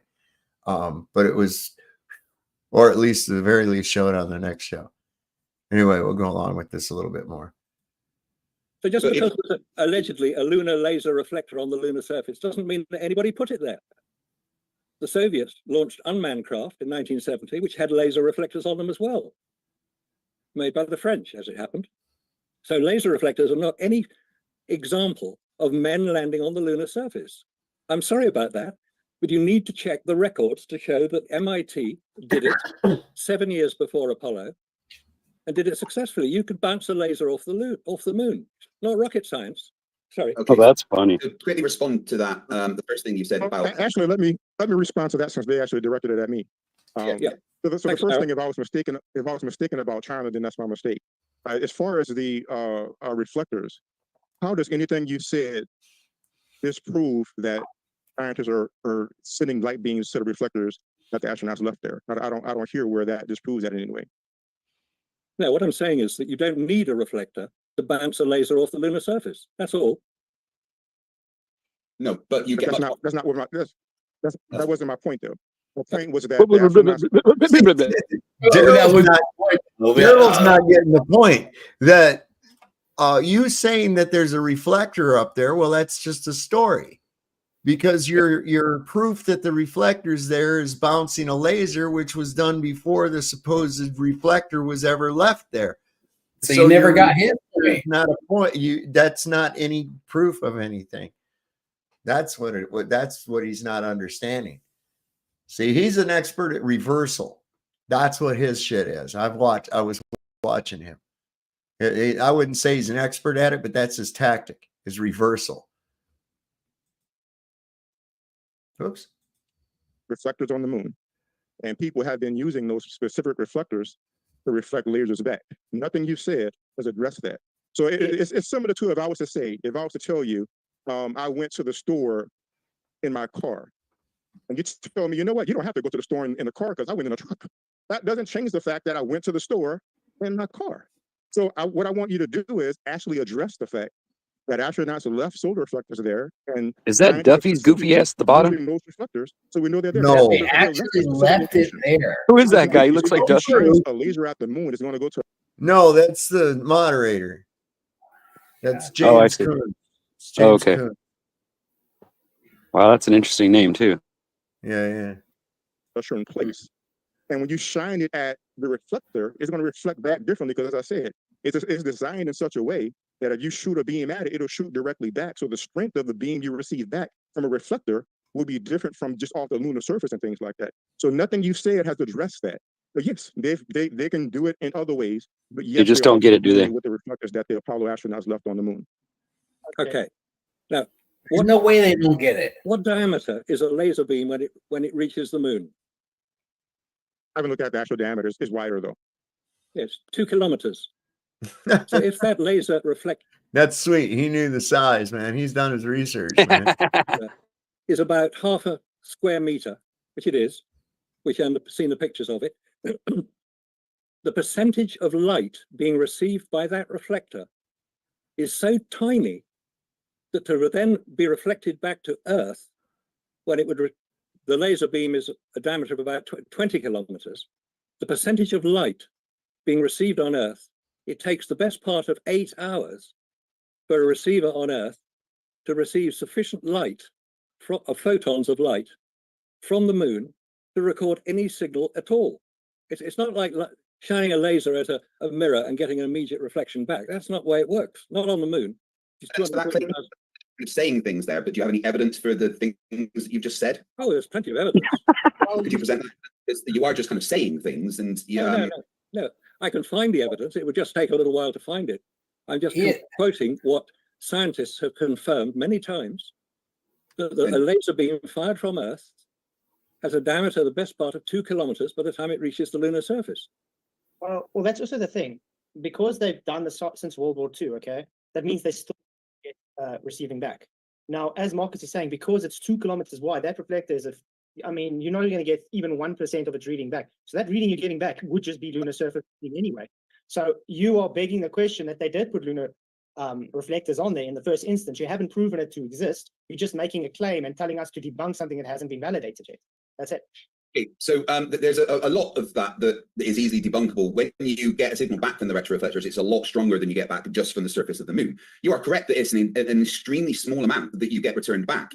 In fact, it's about 1 photon in every 10 to the 17 photons, so about 0.0000000000001% then gets returned to the telescope. That's why they designed very specific, very accurate and sensitive detectors specifically for that, to be able to detect the signal they would expect coming back from the retroreflectors compared to not hitting the retroreflectors. They've been bouncing signals off the moon for a long time, but when they put the retroreflectors there, they were able to get a stronger signal back that is, it's still extremely weak, but still stronger than just the moon on its own. So there's no problem with saying that it's hitting the retroreflector because they've got the things that detect those tiny amount of photons back. That's why they designed that. And they can tell if it's hitting the retroreflector or not, even with the extreme divergence of the beam. Well, the thing is, would you, because obviously I don't believe what the moon, but based on your guys' belief, would there be different type of rock on the moon, which would give a different reflective capacity? They would aim it at certain areas that they would know where regolith is, but yes, there is different rocks that reflect different certain bits, but still not as strong as what you would have from a specially designed retroreflector. And the interesting part is that as a specially designed retroreflector, what the fuck is this thing anyway? There's only so much you can do with a reflector. It doesn't have any power to it, so it's not amplifying anything. Okay, it sounds cool. Right. Yeah, it sounds cool. Yeah. Inspector Gadget crap again, Yeah. Well, Inspector Gadget, go! Wow. Yeah, go Gadget reflector. As the time's gone on, the signal that you get back from the retroreflector has actually got weaker because it's got destroyed by solar radiation and things like that, as they were expecting over time. But they can still say, well, based on the degradation, this is the signal that we expect to get back. And it is that signal compared to anything else that is naturally occurring on the moon. It's be the rock that's giving that reflective property and not the reflector. Well, there isn't a rock that's as reflective as the retroreflectors. They were designed to be exponentially more reflective than anything that naturally occurs on the moon. And it was in a location that was actually relatively, level and, with just kind of regolith and stuff around it on purpose. So they were able to determine if they were hitting the retroreflectors or not. They were specially designed claims. Would it not be covered in lunar dust by now? What? He just made a claim, right? He just said that they were specially designed so they would be more reflective than the lunar surface. So prove your claim. That's what I would have said. Prove your claim. So these were all right. You just made a claim. Prove it. Wait, oh my God, here comes Brenda. Brenda's here to defend. Oh no, I gotta go. Yeah. Here she is. Oh my God. Thanks anyway. No, go away. Brenda, no. Fuck you. That's one of the things that's making it degrade. I mean, regolith is very sticky, but there isn't an atmosphere to move the regolith around. So there's not like wind that's blowing the regolith onto the retroreflector. So there's going to be very little of the moon's surface that has then gone onto the retroreflectors. The degradation would more likely be from solar radiation and things like that than actual regolith getting onto it, because there's nothing there to lift the regolith onto it. What about when they blasted off on that fucking lunar rover back to go up there and meet up with that capsule that was going faster than a bullet? Didn't that throw some dust up there? What happened to that shit? Didn't come back down? No? All right, then. Rooster tail, man. It was a rooster tail. What about your fucking rooster tail, you asshole? Okay. Anyway, I failed to see where you've actually shown reflectors there. You're just making assumptions and then claiming validity based on that assumption. Like I said, it could be different rocks. It could be just it's the amount is so small that even that percentage based on that large target degradation will be there. And like I said, there is lunar dust that does move on the Earth because there is a Can I little say small amount something? of atmosphere on the moon's surface. I don't know why Flatzoid played along on that aspect at all. Honestly, you know what I'm I don't saying? know, man. He literally just played along. He played well. He just basically said, "Well, it could be a different kind of rock and all this." Nobody believes it's rock and none of that. But so why did he play along? He played along with their bullshit. Yeah. I wanted to kind of like. I don't know. Let's see what he does with it. But boy, Flats, Well, bro, why'd you play along? I don't know. Ask him. They got you in. Yeah, I know. I wanted to ask him that too. But anyways, all right. He'll have a stream going here soon, tomorrow, probably. Yeah, I know. To move around. Even when the astronauts are there and they were there, they suffer with lunar the lunar surface dust getting in between every pore of their suit. When they actually climb and take the suit off, dust everywhere inside because of the dust on the lunar surface. Yeah, that's obviously because they were actually moving around and disturbing the dust. There is no, there's a tiny element of tiny portions of gas attached to the moon because of its gravity. There's a tiny portion of gas attracted to the moon because of gravity.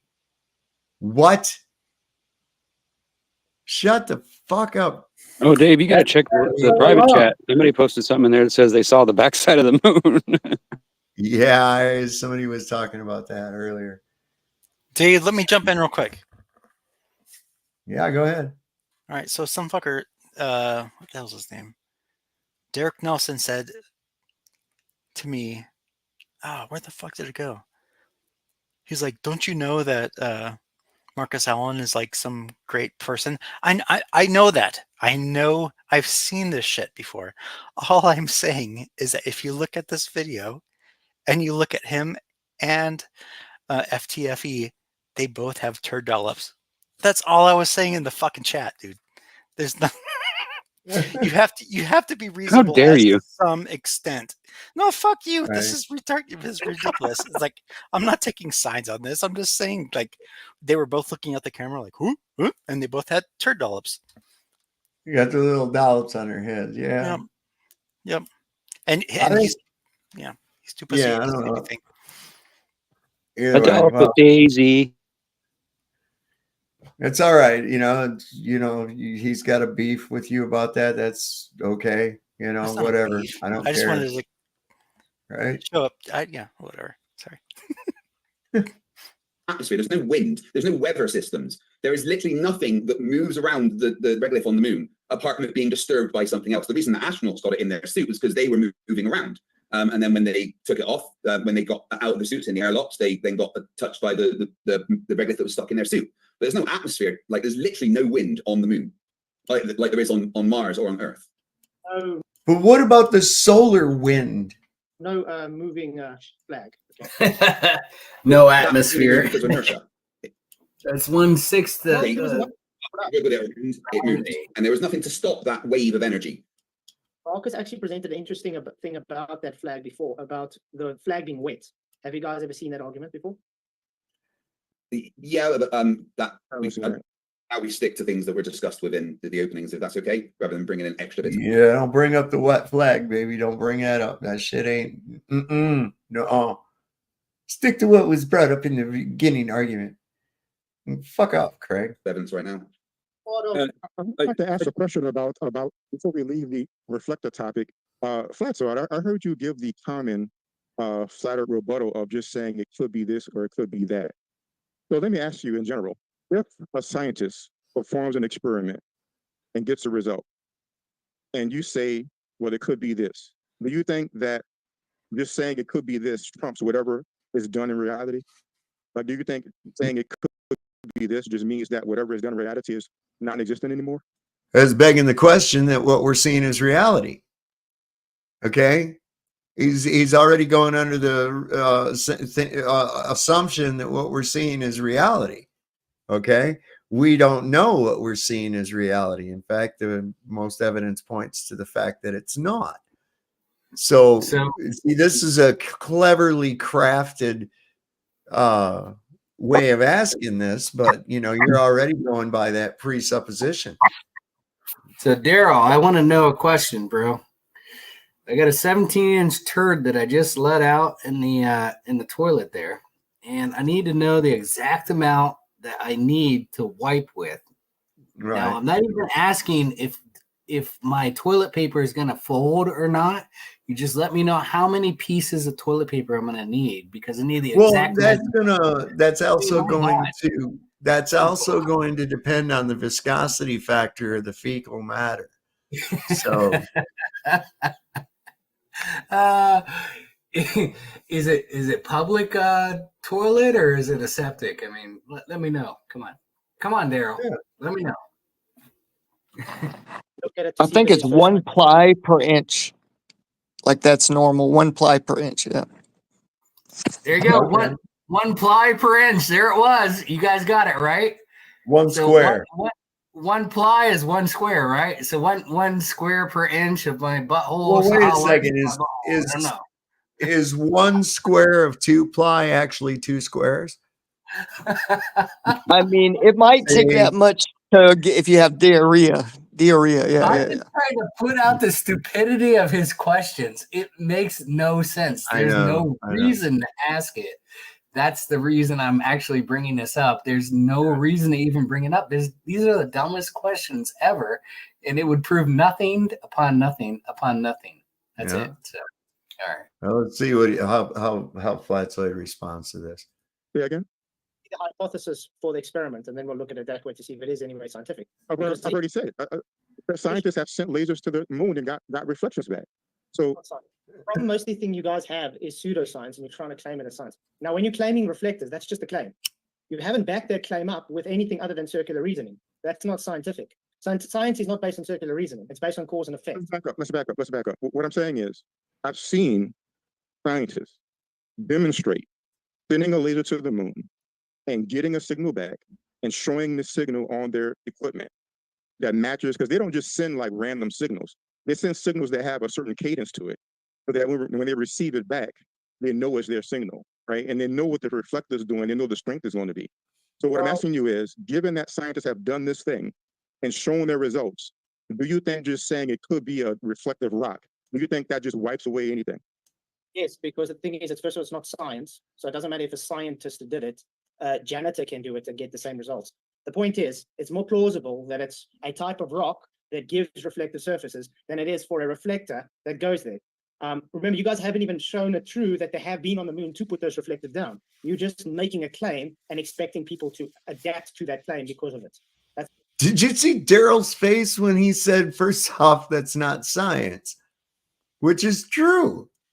Yeah. It's not. There's nothing about astronomy is science. Nothing. It's observational bullshit, okay? It's not science.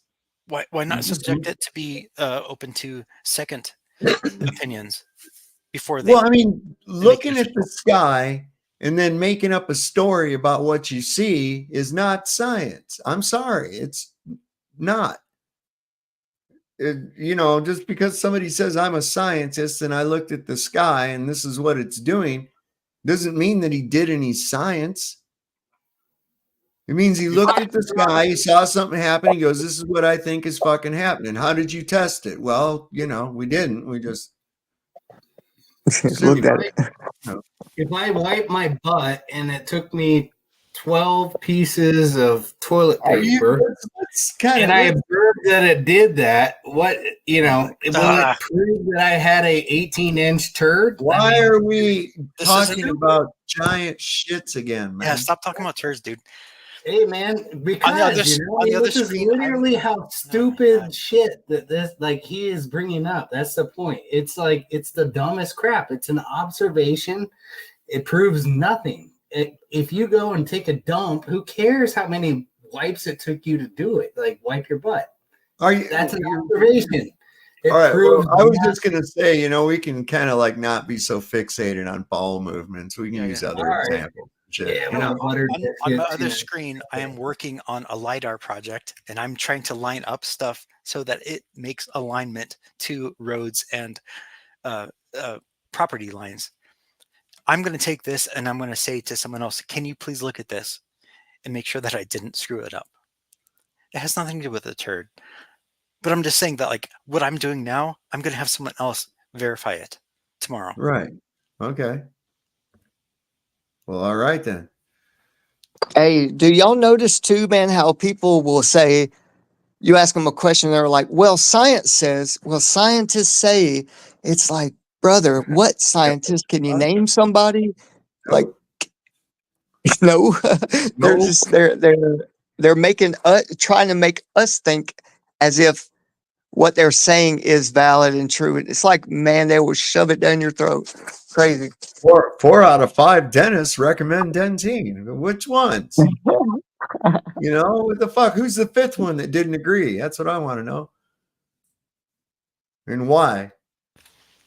Let's string That's them not up. really how it works. No, I mean, I feel like I'm done with that topic. we went to the moon, and again, there is no moon on the moon surface that gives the reflective properties that the retroreflectors do, according to all of science. And also, it is science because they made a prediction and tested. According to all of science? What? Listen to what he just said. All of them. Science, because they made a prediction. So as long as science, this is what I've noticed about. Let me tell you something. This is what I've noticed about Craig. Is he just says a lot of shit. He knows all. If you really listen to what he's saying, it ain't make any sense. Says, listen to this, because of all of science. This is how you go with it. So we're just going by the consensus of what the fuck a whole bunch of other people I think that they think. This is basically what he's saying. This thing and showing the results. Do you think just saying it could be a reflective rock? Do you think that just wipes away anything? Yes, because the thing is, at first of all, it's not science, so it doesn't matter if a scientist did it. A janitor can do it and get the same results. The point is, it's more plausible that it's a type of rock that gives reflective surfaces than it is for a reflector that goes there. Remember, you guys haven't even shown it true that they have been on the moon to put those reflectors down. You're just making a claim and expecting people to adapt to that claim because of it. That's not really how it works. No, I mean, I feel like I'm done with that topic. We went to the moon, and again, there is no moon on the moon surface that gives the reflective properties that the retroreflectors do, according to all of science. According to all of science.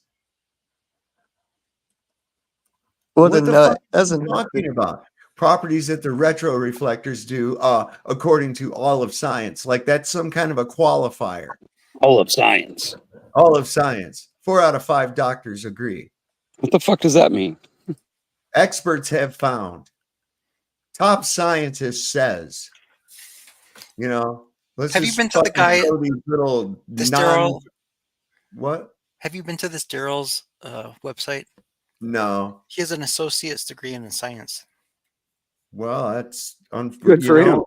I have an associate's degree in CAD. I'm associated with a scientist. Does that count? I don't have a bachelor's degree. I have a THC in cosmology and an LSD in philosophy. But that's his thing. Like when you go there, I got a THC in smokology. There you go. Yeah, I'm sure that's all you have. Creative bong making. I'm like your smoke MacGyver, bro. I ain't shitting you. But I don't care. If I got a bud, I can be in the middle of the fucking woods. I'll find a way. We should have a contest to see who can smoke the most. I'd rather hang out with you guys than a guy who has clings on to his scientific associate's degree. Well, I mean, you know, science is really kind of cool. You know, when it's but a community college degree. But well, still, nevertheless, this is the thing that they're relying on is by invoking science says. Science doesn't say things. Yeah, but he learned it. Okay? First off, science doesn't say a fucking thing. Science is a method. Science is a method. It's not an entity. Okay? Science is not an entity. It doesn't say things. But these people have gotten conditioned to the point where they do believe that it is like a conscious entity of some sort or another. And they'll throw it in there as qualifier. Yeah, It says all of science. According to all of science, he says. It's like, what? I mean, the fuck does that mean? Yeah. And the consensus says.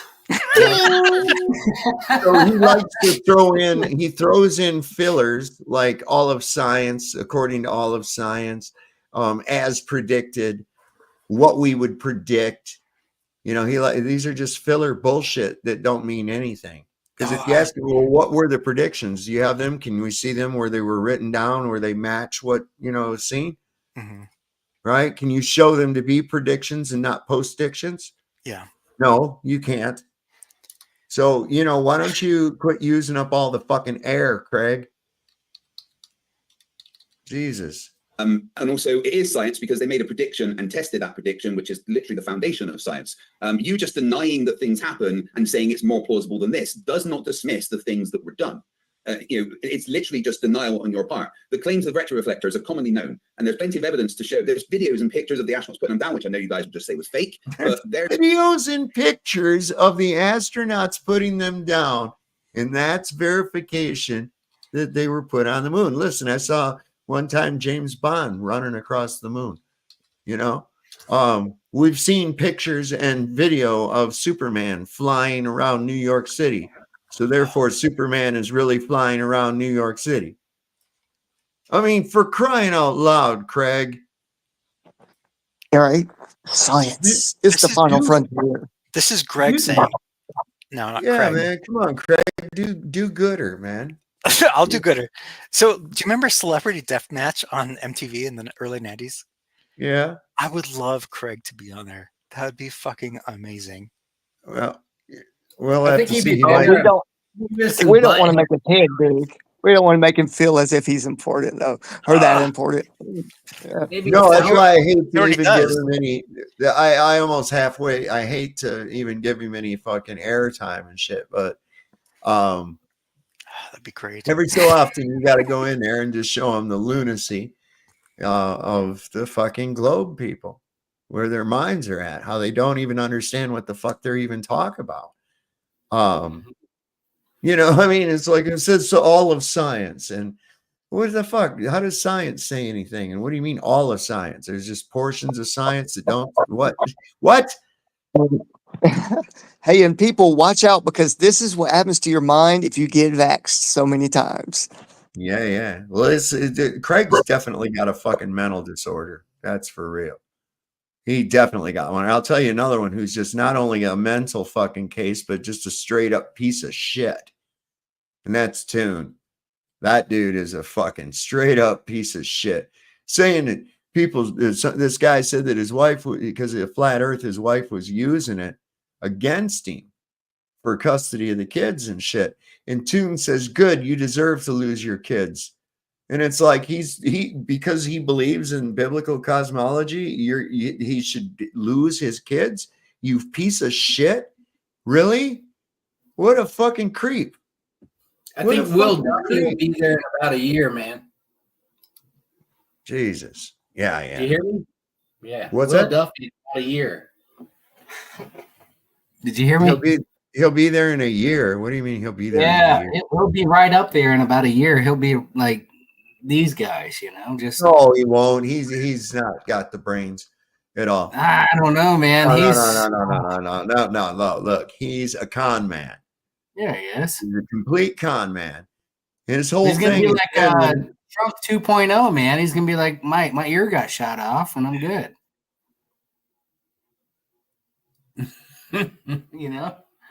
He's a con man, like. Might want to lay back on the beers there, bud. All right, go. There's evidence that it happened. More evidence that it happened is the fact that we can predict what we will get back when we hit the retroreflectors, and we get that back compared to what we did before the retroreflectors were placed, which was just getting a signal back from the moon itself. And they're different. We can tell they're different. We can even follow the degradation of the equipment that was put there.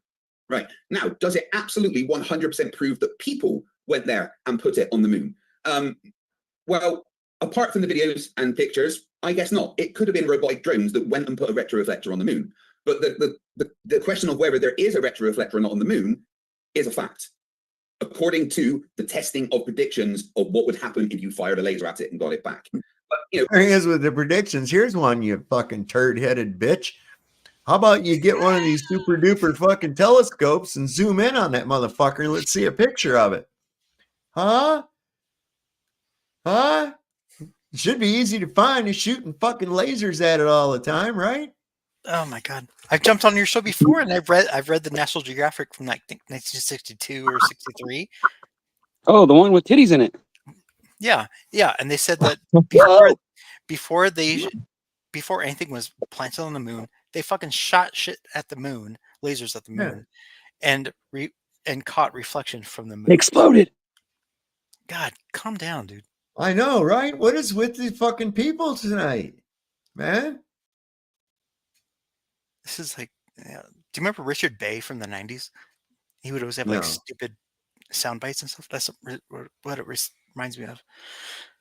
But yeah, like I've been on the show before. I've read the 62 National Geographic. Turd-headed bitch. Yeah, I'm sorry. Nothing was put on the moon yet. No. MIT shot. Oh yeah, but he's saying they can tell by the increase or the change in the amount that's coming back that it's actually that, and it's like, no, you can't. Of course, he could. You know, I mean, what's your tolerance range too? Mm-hmm. You know, not to mention you're shooting through all that medium between here and the moon, which has all kinds of fucking shit in it. And hey, here's another thing too. How are you hitting that motherfucker? Are you accounting for the refraction from the atmosphere? Huh? And the movement of the moon, you know. Yeah. Make it even harder. Yeah. That's like they're trying to say they shot a radar at the moon or at the sun. They could tell how far away it is by shooting radar at the moon. And I'm like, by the time the signal bounced back, the Earth would be over 18,000 miles out of position. No. Just proves their point wrong. Yes. Yeah, it'd be really wild, wouldn't it? They wouldn't be able to tell just because of that fact. They wouldn't be able to tell through their test the position of the moon because it's so wide. I mean, like you said, 18,000 miles. That'd be hard to predict unless you just split it in half. We wouldn't be where it bounced back to. Mm-hmm. The Earth wouldn't even be where it bounced back to. Right, according to them, yeah. Well, I mean, if you're going to go by the speed that the Earth is supposedly going around the sun, the distance to the sun that they give us, that's about an 18-minute. Let's see, 8.5 minutes, 8.5. That's what, 16, 17 minutes, right? So in the time that from the time you fire the thing at the sun, which is a black body, so you can't really bounce radar off it. But if you did, that means the Earth would have been traveling for that amount of time, 17 minutes at 66,000 miles an hour. That puts the Earth completely in a different location than where it was when it sent the signal. So the signal bounces back to nothing.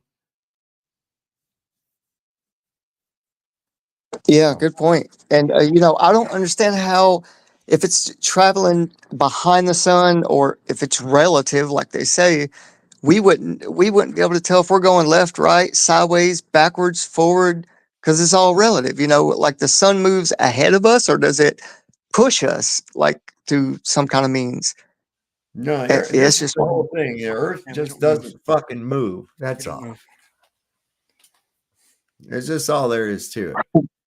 True that. They want to make you crazy to make you think the total opposite of what reality is. That's all there is to it. I'm not saying that it wasn't humans that put it there. I followed the evidence of the pictures and videos showing them putting it there. But, can I prove to you those pictures and videos were not fake beyond your standard of evidence? No, I don't think anybody can. Just one point on faking pictures.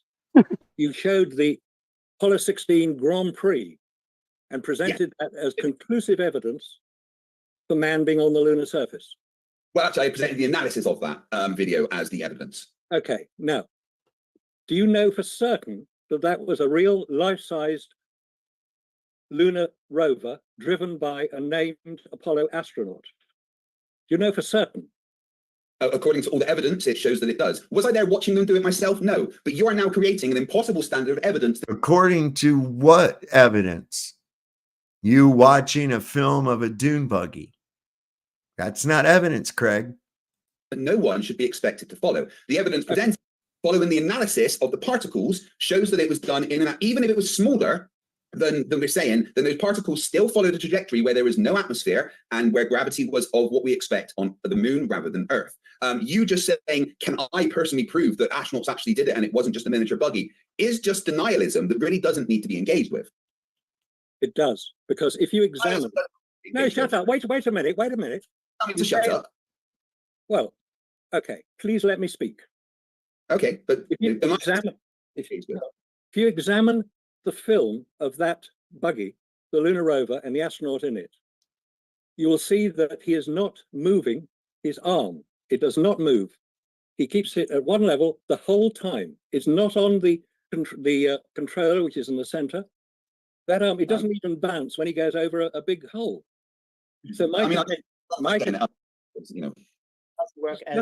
just examine that particular film closely, and you'll. I have done 4K for that version of it here, 4K 60 frames a second upgraded, and you can literally see frame by frame. If you want, I'll take you through it, and you can see his arms moving exactly as you would expect. Always with this, exactly as you would expect, exactly as predicted, exactly as you would expect. As predicted, as always predicted. I dare him. I'd like to give him a challenge that you can do a debate without using that, without saying those little phrases all the time. Okay? Without all that. And I bet you he couldn't fucking do it. That's filler. That's filler. He throws that in there. That's while he's thinking of something next to say. That's like that's exactly what that is. $1,000 for every time he says that. But you know what I'm saying? When somebody's trying to think what to say next, and they're like, right? He's filling that with a exactly as we predicted, exactly as gravity would predict, like that, because he's just throwing that in there to fill her. That's all. It's like a little preteen girl saying "like" all the time, right? You know, like yeah, kind of yeah. Oh my God! Look at that. That's a perfect fucking screenshot right there. Yeah. Look at him. He looks like somebody just hit him right in the middle of the fucking head with a ball peen hammer, don't he? Robot polisher, man. Where are you, boy? Let's pull it up. I don't think that would help him any, though. I'm gonna see if I can replicate that. I'm gonna hit this bong and see if I can replicate that look. Bro, just like he makes it sound like gravity. Oh, sorry. He makes it sound like gravity is a person. You know, as gravity would predict, you know. Yeah. Hearing of the buggy and what movements are required compared to what they're hitting. It's not like they're just driving a standard car on Earth. So do you have any evidence of that claim? Can you present an analysis of the video that shows the arms not moving? Because I can present a video right now and show you frame by frame with the arms are moving to show that you're wrong. But I will first give you a chance, Alan, to present your analysis of the video to back up that claim. I prefer to be called Marcus, by the way. Because well, I apologize. You have two first names. It's very hard. Because so I'm not confused with the big American football player of the same name. He's big and black, and I'm big and white. You can tell the difference. Marcus is my preferred name. I apologize. Daryl looked up on that one. Did you notice that? So that is your question, because you've demonstrated to fight the flat earth that your standard of evidence is out there. So would you describe to us what it was like when you went to space and personally verified that no equipment could last out there in the temperature of the sun? Like, what did you do? How did you personally verify? What was the process of going in space? And where did you go, motherfucker? I'd throw the exact same. I'd throw the same thing right back at him. Yeah. I would. I'd throw the same thing right back at him. Where's your fucking thing at? You know, when did you go to space? Right? Were you part of that 1994 movie that came out about space? If you don't know, go ahead and Google what space movie came out in 1994.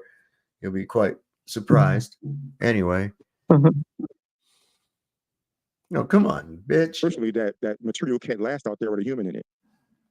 So I haven't said that material can't last.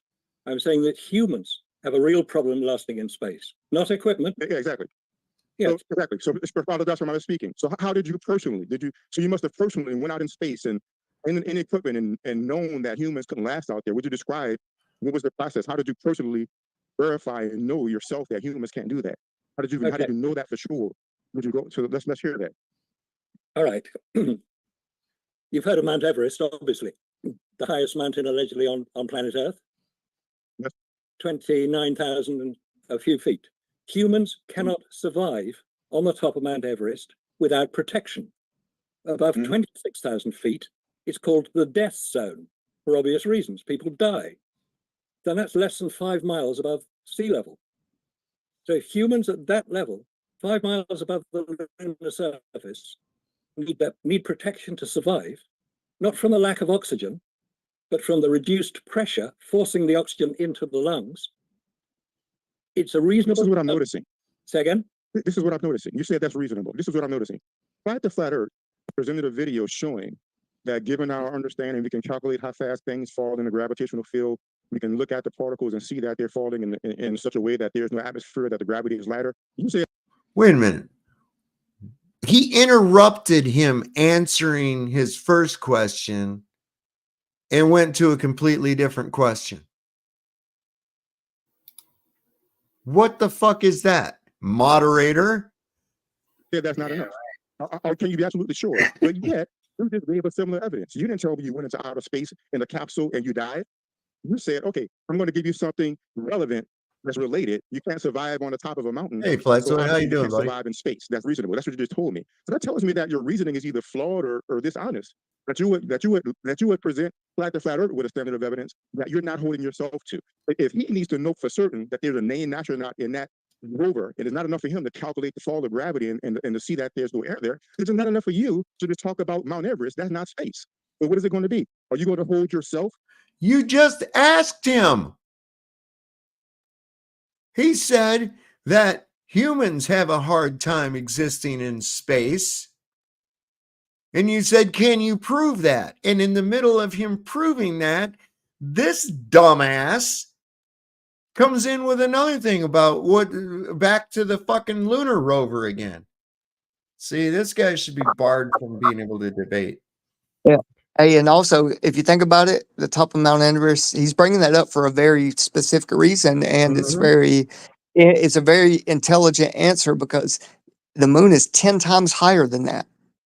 Right about 10 not times just higher. the height. The pressure on the moon is said to be 10 to the negative 11 torr. Whoa. Yeah, boy, that's crazy. Okay, so yeah, I mean, what the fuck? We're still dealing in PSI when we're talking about Everest, and it's a bitch. Okay, and you don't have the pressure that allows you to be able to breathe. It's not there anymore. And then you die from what's called hypoxia. Dumbasses. To the standard of evidence that you want to hold the Flat Earth to, or are you going to be reasonable with him as well and accept that he looked at that dust? That dust is falling at 1/6 the gravity of Earth. It's falling in a way that there's no atmosphere, and thus he knows that astronauts were there. It's the two choices you have: either be dishonest or actually engage with the Flat Earth's evidence, just like you wanted me to engage with you about my work. This is easy to solve. All they did was slow down the film. They just slowed down the footage. They didn't have That's all to they had slow to it do. down. They record it fast and then play it at regular speed. There you go. Yep. Which was that you can look and see the arms weren't moving because I got it ready and I can show frame by frame how his arms exactly moved as he went over certain bumps, which I'll do in 1 second. I just want to say quickly, for the sake of Flatzoid, I think he's got a problem with his audio and has had to temporarily leave. So just bear with Flatzoid, and I'm sure he will be back because engaging with him about science is endlessly entertaining. But James, are you okay if I quickly presented a video? Oh, James isn't there, so I'm just gonna do it anyway. Wait. Hey guys, we're in charge of the channel right now. No, he's back. It's okay. Ready. 5 seconds. He's a spaz. Craig is a fucking spaz. This is like this motherfucker, like he drank like 200 cups of coffee or some shit. He's a total spaz. Since Fight the Flat Earth On was the the king of Adderall. modern day debate, I witnessed it. Yeah. Thank you for your patience. I had to plug in my laptop, but we're ready for you. And Flatzoid is back. I hope it's working now. Okay. Yeah, we can hear you now, Flatzoid. I was trying to talk this whole time and I realized, why is everybody ever talking to me? It's like, oh, I can't see nothing's happening. Are you able, Fight the Flat Earth, to do a screen share here in Zoom? And that way it'll get. That's fine. That makes it easier for you, absolutely. Screen But the share. point I wanted to bring up while he's doing that quickly, Marcus, the thing is, look how that video is showing. It doesn't rebut anything we brought up of how the cameras were able to work on the lunar surface to take that video. We'll get to all of that, yeah. But the fact that it exists shows that the cameras could work. So there's that. Right. Anyway, so I want you to pay close attention to his arm. Am I just sharing the screen, James? Is that okay? Yeah. Right. I just got it so everyone can see up on my side as well. Right. If you pay attention to his arm that is closer to us, and as I skip it frame by frame, which it's not doing because for some reason. All right. You can see as he goes over a bump here, his arm reacts and goes up and then down as you would expect. And I'll go back a bit because it skipped. As you would expect and predict. Over that bump, you can see that his arm changes position relative to the one behind it. Let me get back. So at this point, it's really quite low relative to the arm the other side of it. But as he goes over a bump here, the arm corrects the steering just there as you expect. And it goes up and gets closer to the other one. And his whole body shifts with the steering, which he then moves to the left slightly to correct. Whole body shift. Straight line and even hitting bumps, and you can see the arms doing the slight corrections that you would expect with the extreme suspension. Did you see his whole body shift? Because I surely do. I have another one and a point prepared. So do it again. Oh my Well, based on that, based on body that, shift. Wouldn't it be possible that they just have a controller for that arm that's stuck to the steering wheel? Because it's like a remote control car with the hands just stuck to it. As it turns, the hands have to obviously go with it.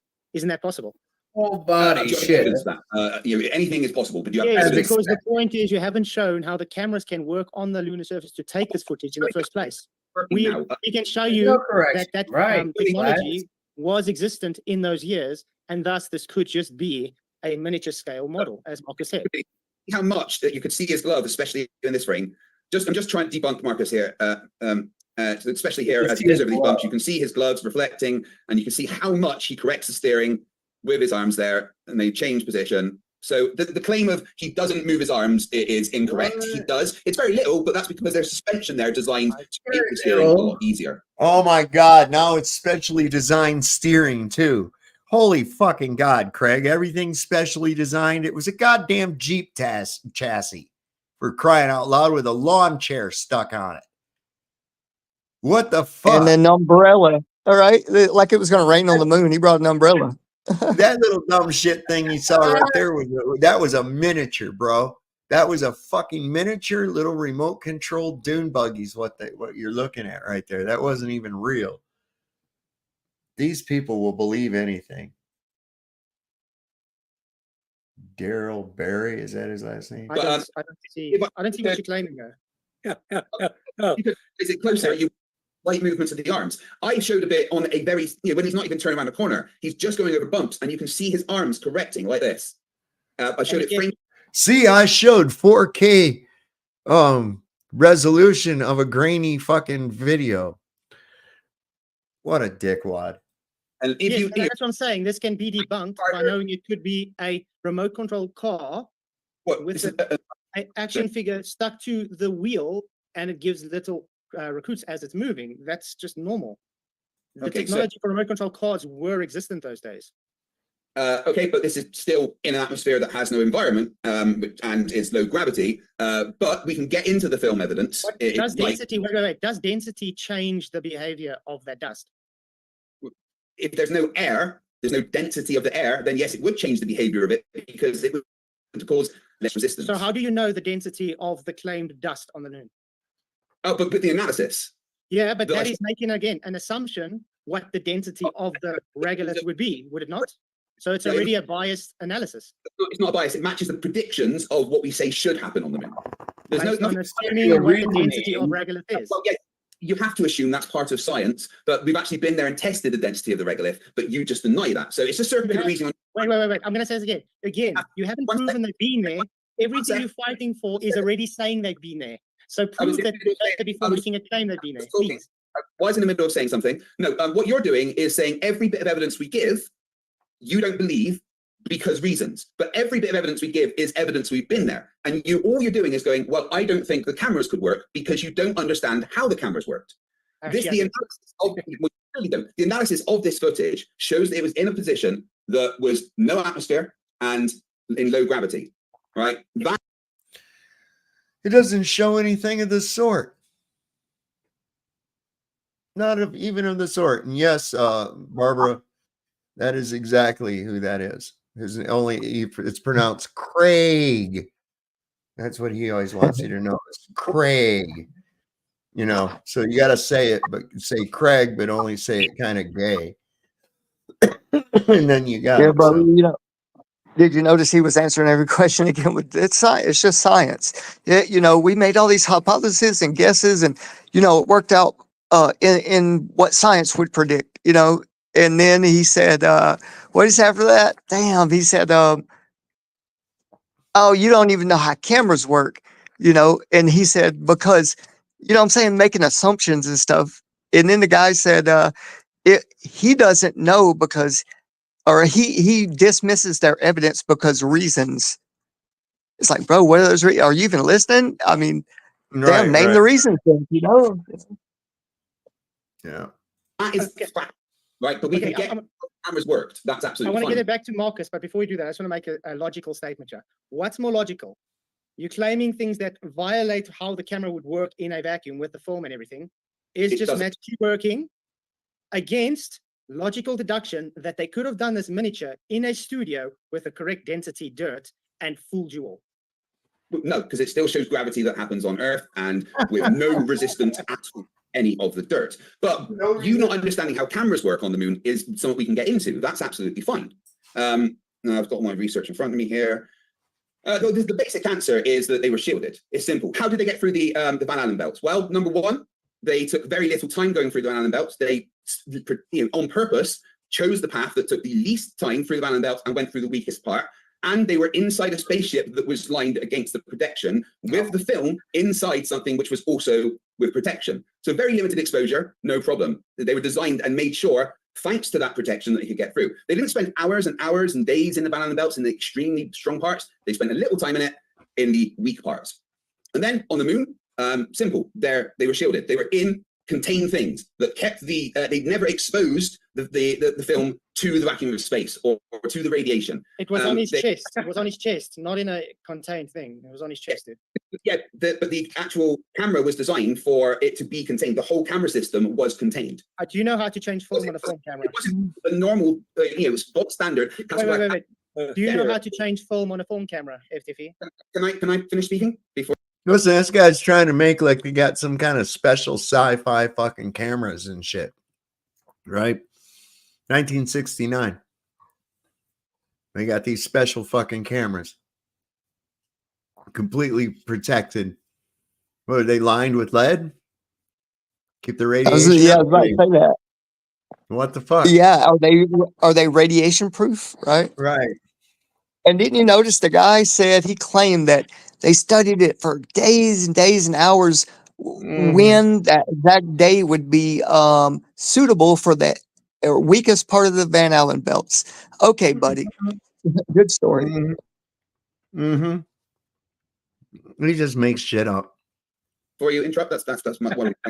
It wasn't just a standard, normal, bulk standard Hasselblad camera strapped to them. It was one designed to be used in that environment. To change the film, they had a system specifically, it was just cartridge insert. That was it. It wasn't just the normal film that you had to expose and then put in. You are just making a straw man of the equipment that was used on the moon. If you can't understand the equipment was actually used on the moon, then that's not our fault. But it was designed specifically for ease of use and to be protected against the environment that they went to. They didn't just give them a standard Hasselblad camera. Off you go, boys, do your best. Actually, they did. I've handled a replica of a lunar camera. I've appeared on television demonstrating it. I've used professionally a genuine Hasselblad camera. Film is changed on film magazines. You can take a film magazine off the back of the Hasselblad anytime you like, as long as you put the dark slide in to protect the film. The cameras allegedly used on the moon had no more protection So they were painted aluminium instead of silver, and they had the black leatherette covering removed. Otherwise, it would outgas. That's what Hasselblad said. We took it off because it was outgassing space. So they knew about outgassing. There was no vacuum protection. There was no vacuum protection on the Hasselblad camera used on the lunar surface. If there was, you would see it. There was neither any protection on the Mara 16mm film cameras used on the lunar surface. You're just saying, I can prove you wrong with actual evidence if you like. That would be great because he actually held a replica, and Gary Fong as well, who is a professional Hasselblad photographer, says exactly the same as what Marcus just said, which can affirm what he said. So if you thank you. If you're saying there was protection, please show how that protection was attached to the camera and what effect it had. Okay, so Hey, Sam. Hey, buddy, I gotta run. My phone's on. Viewfinder and reflex mirror, simplified controls, larger buttons, specialized lenses, magnesium alloy body. All right, see you later, RB. Yes, sir. You have a good night, man. God bless, and everybody on the panel and chat. I love y'all, man. Have a good night. But yeah, I'm gonna charge my phone up, and I appreciate everything, man. Yep. Right on. All right, Have a brother. good night, bro. You too. Yeah, prove you wrong.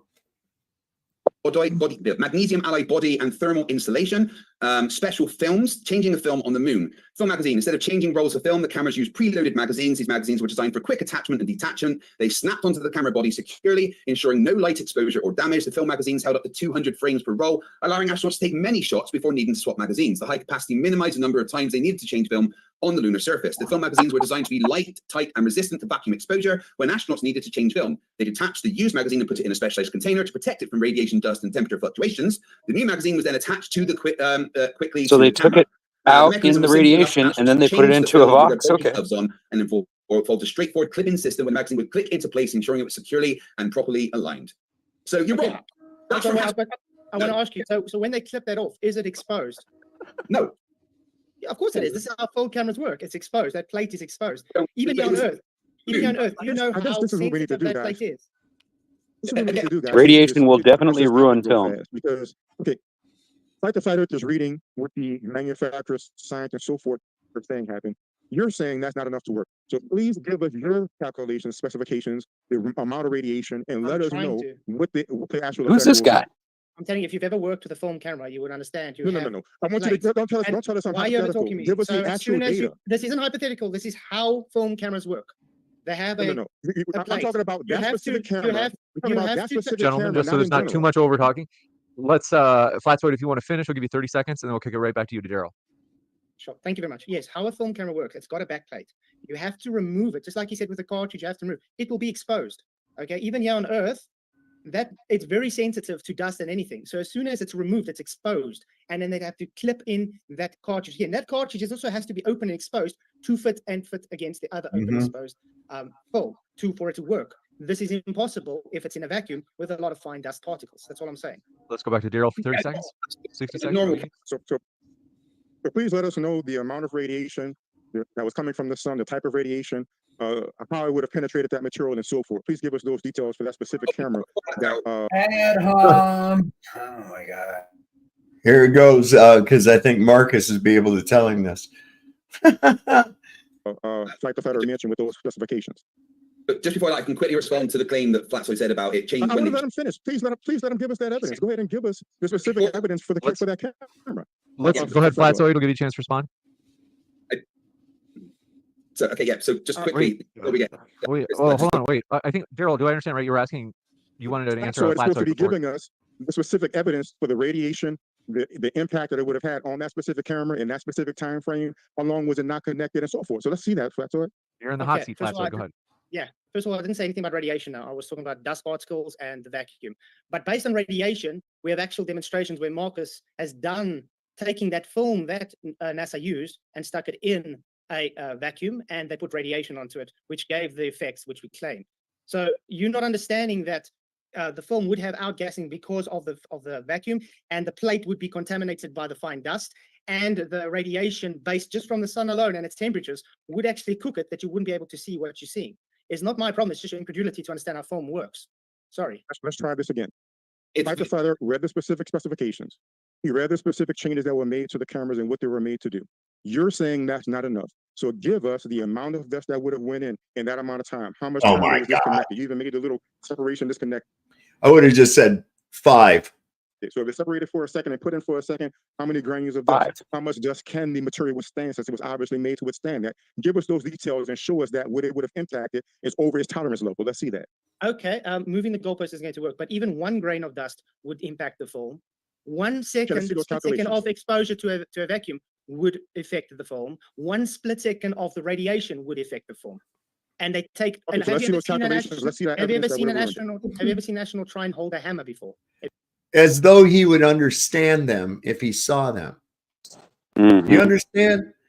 Yeah, exactly, Flatsoid. He's a dishonest little shit.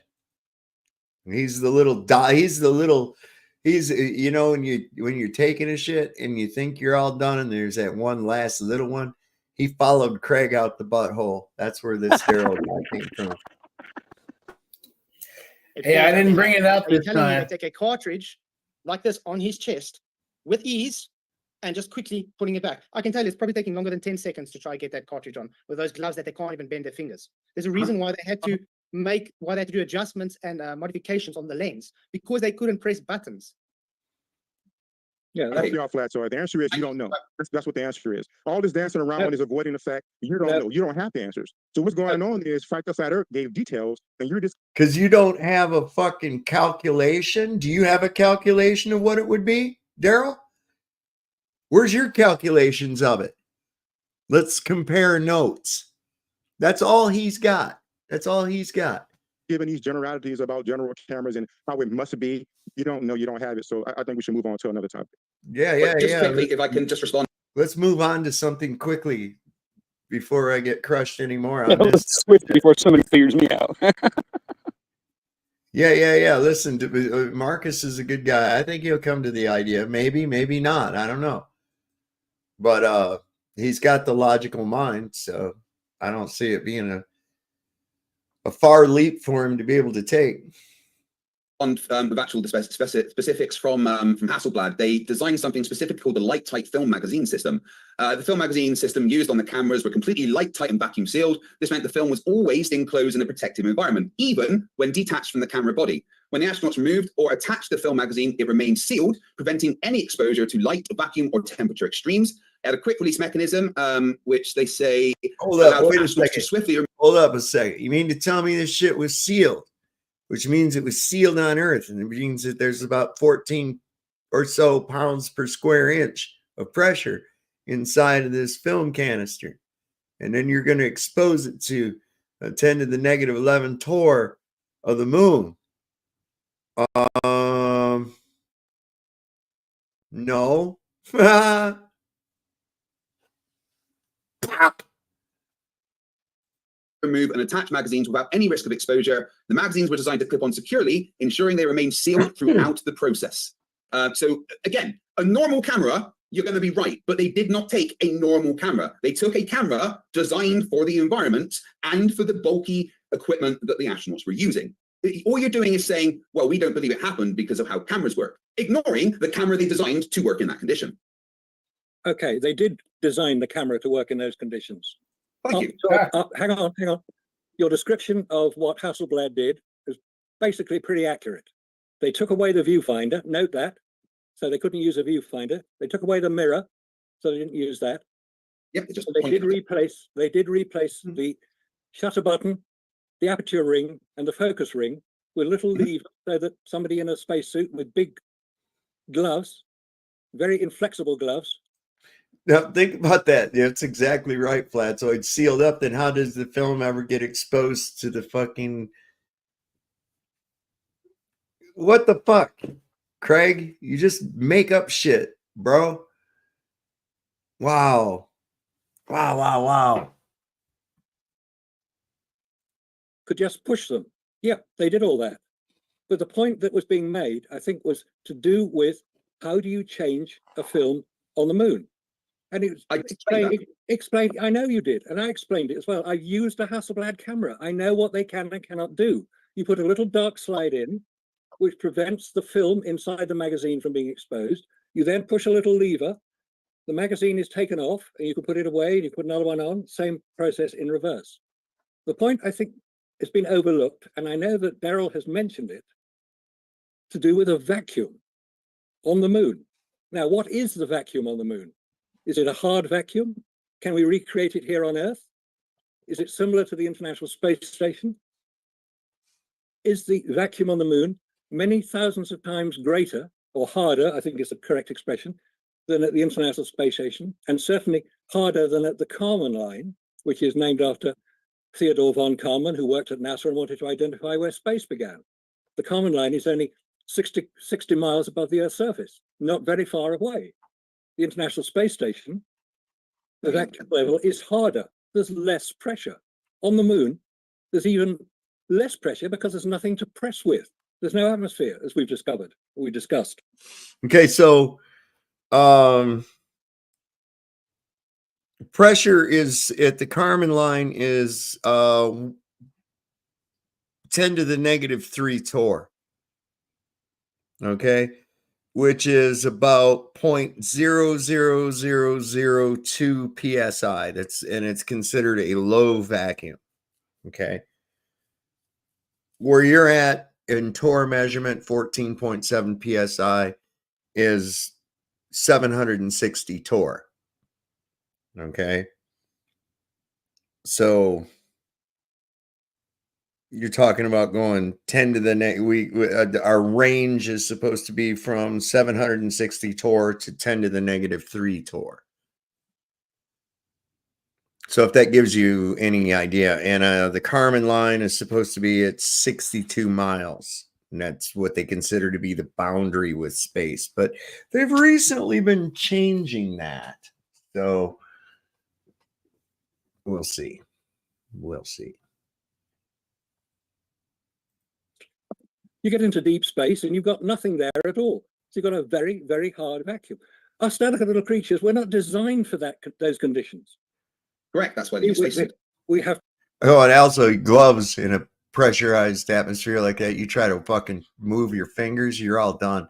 You're not going to do it. And no, Dave's not here, man. It's not gravity, man. It's refracted Gravalax, man. We mix that shit all together and have one solution for all the impossibilities. Come on, circle. Okay, a spacesuit. Yes, obviously. Now, many years ago, I've been doing this, you can tell, for quite a long time. Not very well. Apparently. Well, okay. This was fairly soon after Chernobyl. What a dick. Did you hear Craig? Not very well, by the way. I've been doing this for a long time. Not very well, by the way. Fuck you, Craig. 1986, I think, 86. Just hang on. Just don't interrupt me, please. I don't interrupt you. Don't interrupt me. It's bad manners. You mustn't show bad manners. You must be polite. You're doing it again. Stop it. Let's hear from Marcus Allen. Thank you. Chernobyl. Major nuclear power station meltdown. So I thought, well, hey guys, we got an answer here. These spacesuits used on the Apollo moon landings could obviously protect astronauts from the radiation and all the stuff in space. So I contacted the manufacturers of those spacesuits, a company called Hamilton Standard, and I said, could these spacesuits be used by technicians to go to Chernobyl, and now 3 Mile Island, and now Fukushima? Could they protect from the radiation conditions in those power stations? And they said, we built them according to the specification provided by NASA. You better address your question to them. So I did. And I'm still waiting for the answer. So I don't know if they can or not. NASA are not about to say so. Oh, you're still going on. It's okay. And that's one of the things I thought too when it was going on. Why don't they just use one of them NASA suits and go in there and use space suits, right? Dude, no problem. It's because the fucking space suits are costumes. Okay, they're costumes for a theatrical presentation. So could the spacesuits be used here on Earth in those conditions? No, I hear you say it's different sort of radiation. Is it? So you've got this idea that radiation is all these sort of different frequencies, which it is. I do want to switch it over. I think you asked him a question. Primarily. Oh, he asked the question a while ago, James. I've got the answer for the first question he asked, but then he just rambled for about 10 minutes. I think, what was the most recent question you just asked? It was only about 5 seconds ago, Marcus. After the first question, I've ignored everything else because I deal with a question at a time. So I'll just respond to the. Okay, Craig, can you use the suits in Chernobyl?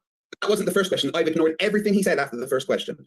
The point was about the radiation. Can you use the suits in Chernobyl? It was several questions, and I will answer the first question, and then he can ask other questions. So the first question was, what's the difference in the pressure of the vacuum on the moon and next to the ISS? Number one, hard isn't a science term. I don't know why you would say that. Number two, yes, there is a difference. On the moon, it's about 10 to the negative 12 torr. But the ISS is about 10 to negative 7 to 10 to the negative 9 torr. So yes, there is less pressure on the moon than Earth. So what was the next question? So what's the answer to that? First question, I ignored everything else you said because I was just focusing on the first question. So what was the next question? And then I'll answer that. But there's something that follows that, so you have to give an answer to it. No, I do one question at a time. So that's the first question. What was the next question? You didn't answer it. You haven't answered you're just giving numbers. It is, wait, you're saying it is less pressure on the moon, but he had a specific question to why. What happens? Just to be sure, we got 1% at a time. Yeah, just to be clear, his question was, is there less vacuum on the moon than by the ISS? That was a question. So I have now answered that question. I will now ask for the following question.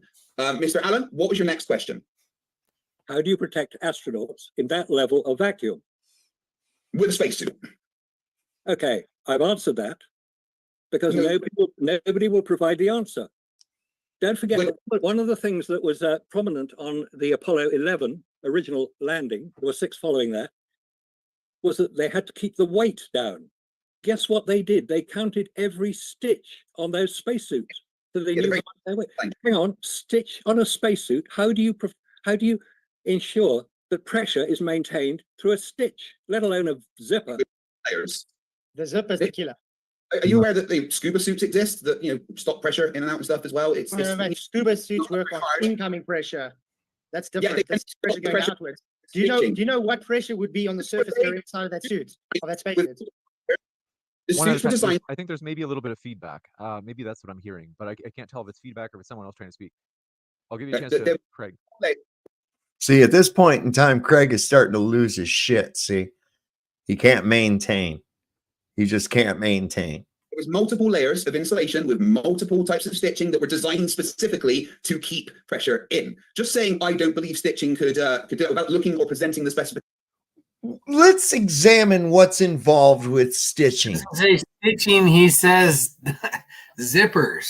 Zippers don't. Yeah, but even with stitching, okay, you're taking a solid object with a piece of thread or a fibrous material hooked to it, and you're poking it through a hole. You're making a hole in the object. Now, once you've made a bunch of stitches, you've made a whole bunch of holes, which are potential escape points.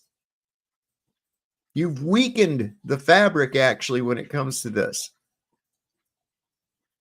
So what the fuck is this guy even talking about, man? That's, wow. Let me let this play. I gotta go take care of something. Is irrelevant. Mr. Allen, you seem to have jumped questions again, because you said about the pressure and then you asked something else about the suits. Just saying you don't think they would work with no evidence isn't really, something that can be engaged in with discussion. If you would like to talk about the technical specifications of the suit, then that's absolutely fine. But you obviously don't know them because you wouldn't have said that. They were designed to keep that little pressure difference. Is a zipper airtight? They can be, yes. In a vacuum, a zipper. Yeah, Where? There's zippers that can be airtight. Yes, absolutely. Show me. Can you show us the Prove zippers? it. Would you like me to show you the manufacturer of an airtight zipper? I can do that if you like. Yeah, show us testing an airtight zipper, please.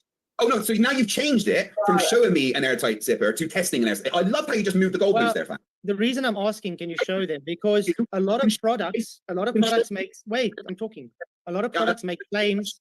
A lot of products make claims that's not actually true. That's why when you ask for manufacturing demonstrations, it's to show their product holds true. I can easily say I make shirts that are unterrible, but if they're not tested, you can't prove it's unterrible. I can show you videos of spacesuits being tested. James May wore one in a vacuum chamber, and he didn't die. Yeah, this is good, y'all. This is good. Now, see, this poor toxic son of a bitch. This poor toxic son of a bitch can't hold his shit together for how long has it only been? An hour and 19 minutes into this fucking thing, and he can't hold his shit no longer than that. That's pretty bad. And this is now, this is another thing too, just the persona between people who are confident in what they're saying and those that are working from a fragile belief system. You see a high amount of agitation, both from Daryl and from Craig. From Marcus and from Flatzoid, I see they're calm, they laugh, they're not interrupting, they're not losing their shit. It's very telling. And it's this kind of behavior that people are noticing. It really is. With the videos of it. Sorry, with the military guy standing in the same chamber as him, just with a face There's mask. no guy in the same chamber. as him. He was. They were outside the chamber where he was in the chamber. You can see the water boiling in front of him, even though there's no temperature change. You can see the things around him reacting to the pressure change. He was in a vacuum chamber and there was nobody else in it. What you just said isn't a lie. That glove was attached to an air hose on the wall. The water, you can easily have bubbles pushing from under. Walk it back, He Craig. literally had Walk a it military back. man standing in the chamber with him, with a Show me mask on. Show me the video of him in the chamber. Where is it? That video doesn't exist because that didn't happen. I actually like that. Are y'all still? He's about to pull up a video right now. Yeah. Are you pulling up a video, Flatzoid? Okay. No. Let's let him finish. Yeah. I mean, I'd love to see a military man in the same vacuum chamber as James May when the chamber's on and active. And you shall. I guess he's just searching for a non-existent video. No, I've got it. I just want to share my screen. Yeah, okay, please go ahead. It's gonna be funny guy. Can show a military man in a vacuum chamber. Wait, I got it first. Or is it someone outside of the chamber? Who knows? No, it's really. Can you see this? Yes. Okay, let's quickly go. Yeah, I don't want to really because I'm scared of copyright because BBC, but I'm gonna do it like this, so you can actually see. Yeah, it's muted and stuff, but do you see he's like this? Because I've actually got copyright strike for this video before when we went through. So you see he's standing there. He's going inside. There, she's going to close the door now. With him inside, you can see there's the glove behind him. There we go with James May. Okay, And yeah. I know what you're seeing right here. This is standard Air Force battle dress uniform, fatigues. Okay. He's wearing a gas mask or an oxygen mask and a helmet. So this is like what you would normally have for, say, a crew member on a bomber or such like that. Whether or not he has a pressure suit on underneath of that or not, it doesn't look like it, like a flight pressure suit like fighter pilots wear. But no, I don't. I see an open area up here around his eyes, which would also be very sent. Now that's something you want to ask yourself too. Now there's this shiny stuff that's on your eyeballs, and there's stuff inside your eyeballs that are of a liquid nature. How is it that his exposed eyes didn't boil, but the water did? Wonder why it didn't affect that where it's exposed. I don't know. Anyway. closing it. Oh no. Now they're doing the valve release. Oh no. Oh, what's going on? There's the guy standing with him and the glove. Oh no. What do you have to say? What do you have to say? Well, the guy wasn't just not wearing anything. He was wearing protection. He only had a gas mask. He only had an air breathing mask. That was it. So He had what some- is the use? What is the use of his spacesuit? Just show that it works in a vacuum chamber. But you said there was gas mask. in Why there don't, with why don't the people just have normal military grade gas masks then? They don't need. So the guys standing in there with the guy in the spacesuit are just wearing an oxygen mask. Like, come on. Spacesuits. They had stuff that because they don't need a spacesuit for that. They're just showing that Do you the know what spacesuit- happens in a true vacuum? Wait, do you know what happens in a true vacuum? Others are still talking that they were using equipment that was also suitable to be in a vacuum chamber. No. Base The only part of it that was suitable was the ability to fucking breathe. Outside of that, no. skin suitable for a vacuum chamber. Are you smoking pot? Yeah, actually, I am. But Yeah, they had actually, a yeah. that was suitable to be in the vacuum chamber. Can you show it when it was on and show them in the vacuum chamber and what they're wearing when it's on? Yeah, you saw the glove was expanded. I Yeah, think I and- showed enough. Just concede you were wrong, man. It's as simple as that. No, I'm not wrong because they had protection on. You said there was just a military guy in there with nothing on, but he had protection on. What He only protection? was- He has on Yeah, but clothes. that's really, That's really you're his showing you protection. don't want you just hand wait to see what's What shown. they're wearing in a Gosti. So the two military men are actually wearing an Agosti. It's the pressurized suit. It was battle fatigues. Those weren't pressure suits. Those were BDUs, man. Battle dress uniform. Those were fatigues. That's not what pressure suits look like at all. Remember Maverick walking down the tarmac to go get in his fucking, I feel the need for speed. That's a fucking flight suit.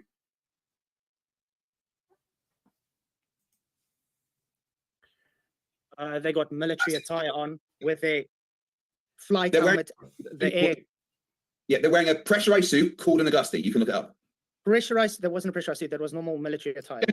A pressurized Their suit face called. was open. Their face was open. Must I bring it up again? You can see when they are active in the chamber. They are wearing a pressurized suit. called an Agosti. Pressurized suit with your hands exposed. Freaking It's dipshit. not a pressurized suit, man. Those were BDUs. Okay, that's all. Nothing With more. your hands Nothing exposed. less. Dumb shit. Well, which shows that the vacuum wasn't that extreme. That's the point. They didn't test it in the extreme vacuum. Because if those people were in there with all that shit exposed and everything else, and all they needed That was would be an the oxygen final mask, experiment. Then that must be all they needed out in space too, right? That would be the final experiment, right? Let's go ahead Yeah. and try it. Let's do that final experiment right now. Yeah, sure. I Anyone got that a believes suit it, over here crap. in the closet. We'll just go out here to my vacuum chamber and I don't know why we have to keep going through this because you were just shown wrong because you said I can't present what I claimed. What you Okay, claimed? man. Protection. There we go. There's the guy standing with normal military Where- attire. Which guy? That's Yeah, can't yeah. you see that? That's the guy's name on his tag. Yeah, that's a pressurized suit called an Agosti that he's wearing. This. Where? Show me. That doesn't look like a pressurized suit to me. Is this the bit where it's on? This is them standing with him just before they closed the doors. All right, let me just get the specifications of the suit up. that is not a pressure It's suit, military Craig. attire. Isn't okay? So when it's on, he's wearing the Agosti pressurized suit, which I can find. Yeah, I can- Hey, there is inside there. Still just military attire. His face is open. You know, there's an open collar right here. It's his t-shirt underneath. Craig is full of shit. Is a Christmas goose, man. yeah. But is it on at this point, or is this before it's on? James May is wearing the Gusty pressurized suit, man. Not the guys that we're talking about. The space suit. You see what James May's wearing? You You see that yellow suit? That's the Gusty suit. That is what Yeah, people the use. suits Wait. You know, Frames, I'm the not three talking. frames. They So use they're the called suit- Forrest they use the Gump suit syndrome. for high altitude flights, usually on the Blackbirds. Go back three Stupid frames. You really don't know what's going on, do you? Go back 3 frames. Yeah, the Blackbird flew at 80,000 feet. Yeah. That's 16 miles up. They had to have Yeah. pressure suits. But there's Sorry, no I'm just- atmosphere. When they turn it on, he's in a suit. No, he's turned it on. You saw his hand, unprotected, by the way. His hand, as he turned the knob. That was outside. They were doing that. That wasn't inside the knob being turned. Why are they wearing these gas masks if there's air inside there? That's really odd. Look, Look, you his can hands see. are unprotected. His hands are unprotected. It's open. His Gloves. face is unprotected. It's open. That's not gloves. Oh, it's not actually even on there because the This is water's not desperation. Yeah, not on yet. boiling there. Now they're going to close them in there. What suits are they wearing? Oh, no. There we go. Unprotected hands. Remember, they already closed it now. Oh my God. Unprotected they- face. There we go. They're closing. Look. There we go. Unprotected faces, unprotected hands. So what you going to say now? Well, Where's his hand? big I just saw uniform. his hand. Wait. Going to see his hand again. There we go. There's a guy's hand. Yep, battle dress uniform. Yeah, it's So- not on there. Got it. So Look at him. He grasping like a motherfucker, isn't he? He just grasping at shit.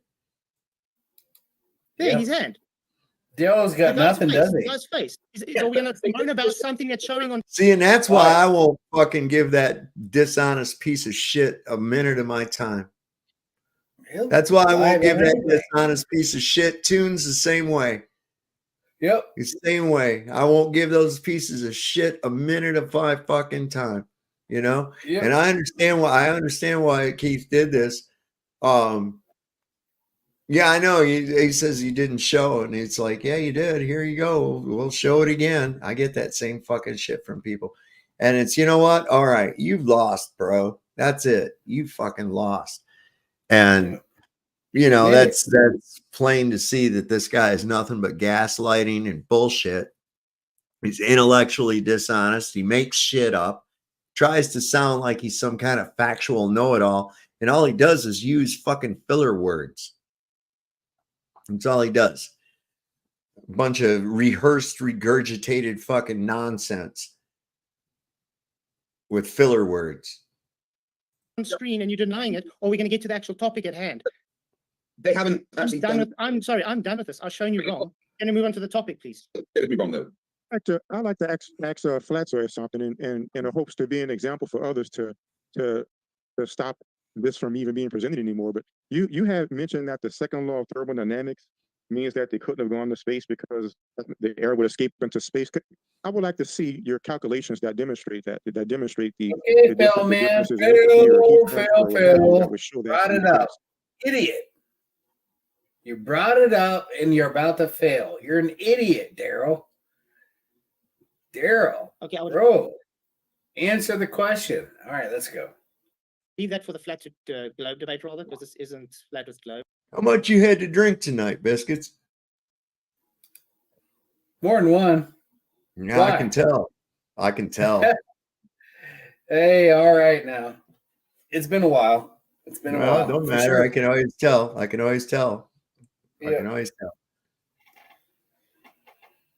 Because that Mentioned it in this today. Mentioned it here. Well, So let's see the calculations. again, that obfuscating shows from that the point. second law- Whoa. Keep to what we just shown on the screen. We're trying to figure out, can the zippers hold air in? That was the whole point of just what said you're you were ready to move from that topic. You said you're that. moving to a different topic. You don't want to move to entropy, mate. It's going to be even worse. So can we move on? Can you please keep on? Why Craig is claiming a zipper can hold air in? When they're designed to, yeah, a zipper can absolutely be airtight. I don't know why you would claim they can't be. So can you show this to us? That's what we're asking.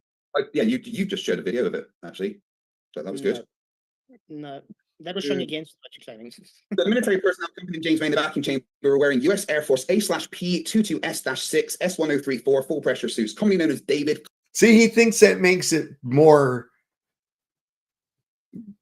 factual or something. The U.S. Air Force P-22 6S-134 full pressure suit. Science. Nobody gives a fuck what the fuck it's called. Science. Clark suits. They have a lid that can be pulled up over the gas mask, which they did when they became pressurized. These suits are designed for high altitude pilots and astronauts to provide protection in low pressure or vacuum environments. The A/P-22S-6 suits, developed by the David Clark Company, have been used for various testing scenarios, including vacuum chamber tests like with James May. James May was wearing it, exactly. Not the two officers. James May was wearing suits from Apollo, not these full suits that are actually designed by the Air Force to be worn at the. They actually had something that pulls up to cover their full face when the pressure was removed, which you. Yeah, because they showed that. For some reason, didn't show that part of the video. It was interesting. They closed. Because it wasn't true. It's not even part of it. You're just making up shit, Craig. Who's Yeah, y'all tell me what's the point of this interaction about the suit right now, by the way? What is the overall point? What's the spacesuits can't work in the claimed atmospheric pressure that they're claiming to be on the moon. Yeah, so right, so one question for you about that specific. Do you know what pressure differential is, according to the globe and NASA and everything, what is the pressure differential of inside and outside of the suit when they're on the moon? Well, you know? Make it 0.3% or something, so it blows up like the Michelin Man. So they have one atmospheric inside, isn't that what they say? The internal pressure of the suit, the alleged Apollo spacesuit, was about 4.8 pounds per square inch, which is about 3.6. Yeah, which is way less than 1 atmosphere. So there's not even that much pressure being held in by multiple layers of specifically designed airtight suits. specifically designed airtight suits. Well, wouldn't, if you know, something with any purpose be specific? You fucktard. Jesus. 4.8 pounds per square inch may not sound very much, but it is. But you have to base on surface area, remember? Yeah, so it's 69 pounds per square foot. Yeah, yeah, and the specifically designed suits to specifically be in that environment did that specific job. I mean, you're not presenting any specifics about the suit. You're not going over the what they actually had in them. You're not giving me any diagrams. You're just saying I don't think zippers can work. They're not just normal zippers like you have on a hoodie that you put on. They are zippers designed to be airtight as part of a multi-layered system to keep the pressure in. Okay, can you prove with evidence that the zippers were airtight? Can you prove they weren't? No, answer my first question.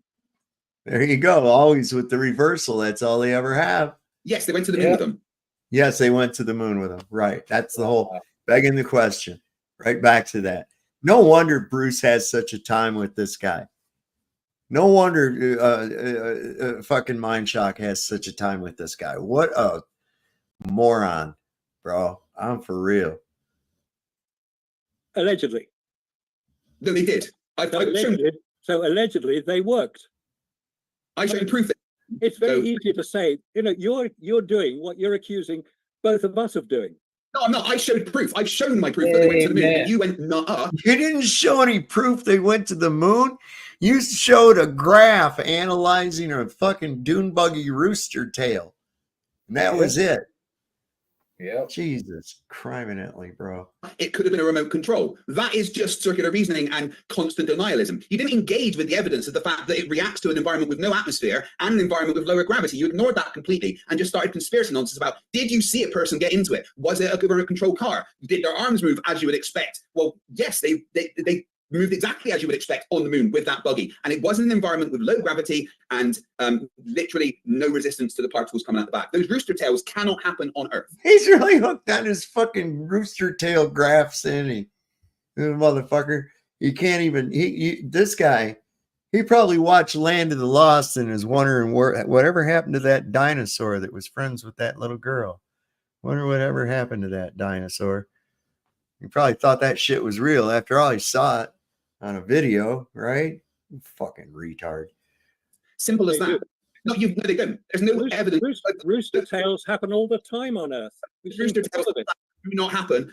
Anything on Earth will follow the green trajectory that I showed. It will not follow the trajectory of no resistance and lower gravity. Anything on, and you certainly don't get the perfect rooster tails because there's air resistance on Earth. It doesn't do that.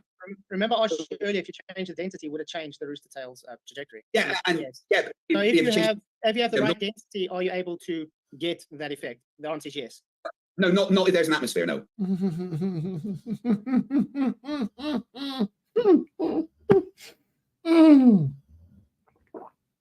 Oh Lord Jesus, help me!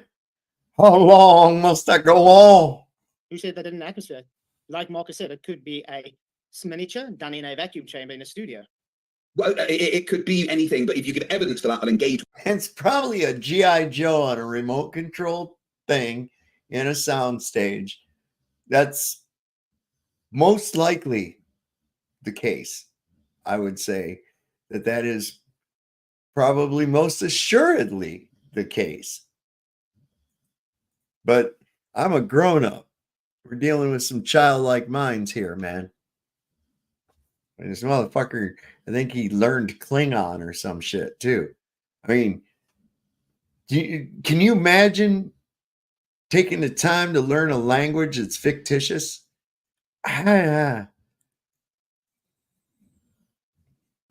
People do. They got that on Rosetta Stone. Yeah, right. What the fuck, little circle? Yeah, plenty of evidence. It's just you just saying things. I've written a book here with 246 references to all this information. It's all there. If you choose to order it from Amazon, you can do it yourself online. You can send all the references that we put into this book, which demonstrate that no human has landed on the lunar surface. Couldn't, whether it's vacuum, temperature, pressure, the ability of the rocket to actually land on the lunar surface. That's a completely different story. Now, okay, so there was one thing About heat, which I haven't really had a chance to engage with. And you're like, well, you put something in there, there's a temperature. I mean, your misunderstanding of heat transfer is quite funny. And I'll debunk it with a simple explanation of what I do Monday to Friday. I go to the gym first thing, I do a nice workout, and then I go and have a swim, and then I get in the steam room. All right. Question for you, Mr. Allen. How hot is steam? 100 degrees centigrade. Honest crap too. I can sit in a room for 20 minutes with stuff that's 100 degrees centigrade. Because you're Convection. Thank you. Convection. Because Yeah, convection. That was easy. Easy answer. The steam is 100 degrees centigrade. Ah, right. So how come I can sit with that steam touching my body all over, me breathing in that steam, and living in an environment of steam without boiling at 100 degrees? Wait. It's not steam. Convection. You're the answer to that question. I guarantee you'll burn your skin. Where you're sitting, it's the humidity that you're breathing in. It's not the steam itself. The steam is steam is in the entire room. It is a steam room. It is full of steam. But it's humidity that you are breathing in. The steam is literally what's being picked up from the bath. I guarantee you, go to the sauna next time and stick your hand over that hot bath and see what's going to happen to your skin. That is steam. Not what you're breathing in. That's humidity. Full of steam. That steam is touching my body. It's not just steam there. The whole room is full of steam, and the steam is 100 degrees centigrade. Yet I can stay in that room. And due to entropy, that steam is losing its temperature as it leaves the source into the rest of the box you're in, stupid fuck. For 20 minutes, go and have a cold shower, come back and be in there for another 10 minutes without boiling. The same applies in space. The reason I don't boil is because there is not a lot of steam compared to the total volume of that room. There is gaps between the steam. Now, in space, there is so little to transfer any heat energy that you don't gain much. And there's protection. Man, I can just imagine going into a steam room and running into his pasty fat ass in there. Oh my God. Against the radiation that is causing heat and things that heat up because of radiation, but the actual heat transfer, there's not enough particles to transfer that heat. The same as in a steam room. There is not enough of the steam particles to transfer all that heat to me. Wait, so the heat, let's say if I take a blowtorch and I hold it far from you and you just feel a bit of heat, that's what atmosphere. If I have no atmosphere, you're not going to feel any heat. But what happens if I hold that blowtorch towards your skin, even without an atmosphere? Will it burn you? Yeah, because you're directing the particles, a lot of them, in a very... So you wouldn't be able to disperse that heat around because there's nothing to disperse that heat away. The particles are actually hitting me. You are firing particles out of that blowtorch that are physically being forced into me, a lot of them, in a very short amount of time. The same, if I hold my hand over a kettle when it boils, because there's so much steam in a short amount of time, my hand will burn. That steam is the same temperature as the steam in the steam room. There's just less of it in the volume to transfer that heat energy to me. No. In space, there's even less stuff to transfer heat energy. And things rotate in space as well. Like, for instance, the ISS, it gets heat energy from the sun because of radiation, but then the other times when it's facing away, it radiates that heat back out. In space, Radiated heat back out into what? You said there's no atmosphere. Yeah, but radiation, infrared, and things like that. Yeah, it does. But, I mean, that's why we have a talking about here on Earth. Wait, Yeah. can I go ahead and Daryl has not, as if he's the most important person on the room. Okay, carry on. All right. I was just saying. for those equations now. Like, Okay, there's two people speaking still. Go ahead, Daryl. Sorry, Daryl should Go talk. ahead and show us the actual understanding of how the second law of thermodynamics would do that in the language of second law of thermodynamics. Let's see those equations and values and so forth. This guy cannot debate. His crap is so retarded. Do you believe that, according to entropy, an open system will hold gas into that system? Gravity. My understanding is you don't actually have that, and you're trying to. I don't need to bring up equations. I'm addressing asking you a simple, basic, logical thing based on second law thermodynamics. If So you have what I'm an open system, which is low pressure, if you open a system which is higher pressure inside and open that, will the air evacuate from the available system? Will entropy increase? What I'm That's understanding is twice. when you said the second law of thermodynamics dictates this, you do not have the equations, you do not have the math, you do not have the backing in that language. Well, you haven't given me a scenario to give an equation. Yes, that's okay. He Okay. just said I didn't present a Tripped his ass up. Yeah, sure did. Because that's his go-to is, oh, where's your equations in your math? Give me a you haven't scenario. given me any you haven't given me any scenario. So what the fuck math are you looking for? You're not looking for math. You're trying to shut me up by asking me to go dig up a fucking equation or sit here and work something out for you. Fuck off. Yep. The reality of it is you're not going to have any gas pressure at all without containment. Yep. No And ands, answer the ifs, question. or buts about it. If you think so, then demonstrate this shit. Demonstrate it. And don't just point at the sky and tell me a story about what you think is occurring. That dog don't hunt, baby. That dog don't hunt. You need to. And for the record, he's already asked the question twice. 2 times he's already asked the question. So let's keep going. Let's see how many times he asked the question. And he avoids it. Scenario, and he's trying to actually for a different scenario. You presented a scenario. You said that the atmosphere would escape into space, so we can't have gone to the moon because if the Earth was a globe and so forth, the atmosphere would escape. So I'm asking you, according to the second law of thermodynamics, so present that in the language of second law of thermodynamics. Show us the equation, show us the math behind it, and let's see that. Or will you just admit that you don't have that and you're just claiming stuff, but it's repeating what you heard on a meme or something? Do you actually have it to back up what you said? Or Well, you don't have to be condescending, man. What the hell is wrong with you? Saying what I mean, it's literally the law. He wants a quantification of that makes no sense. It's you don't need a quantification of it. Okay, it's either a closed system or an open system. You can't have it be both ways. And according to the law of thermodynamics, a closed system operates in the function that energy can transfer, but matter cannot. Whereas in an open system, matter and energy can both transfer. Okay?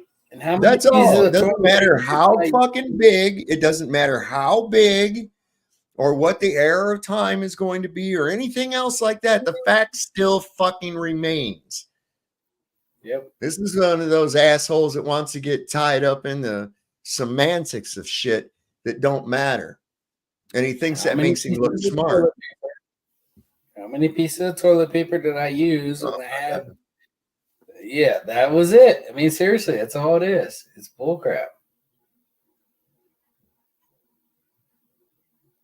Of entropy, and this is why I built the scenario for you. If I have a closed system, let's make this box. This is a closed system. Okay, this will be a vacuum chamber.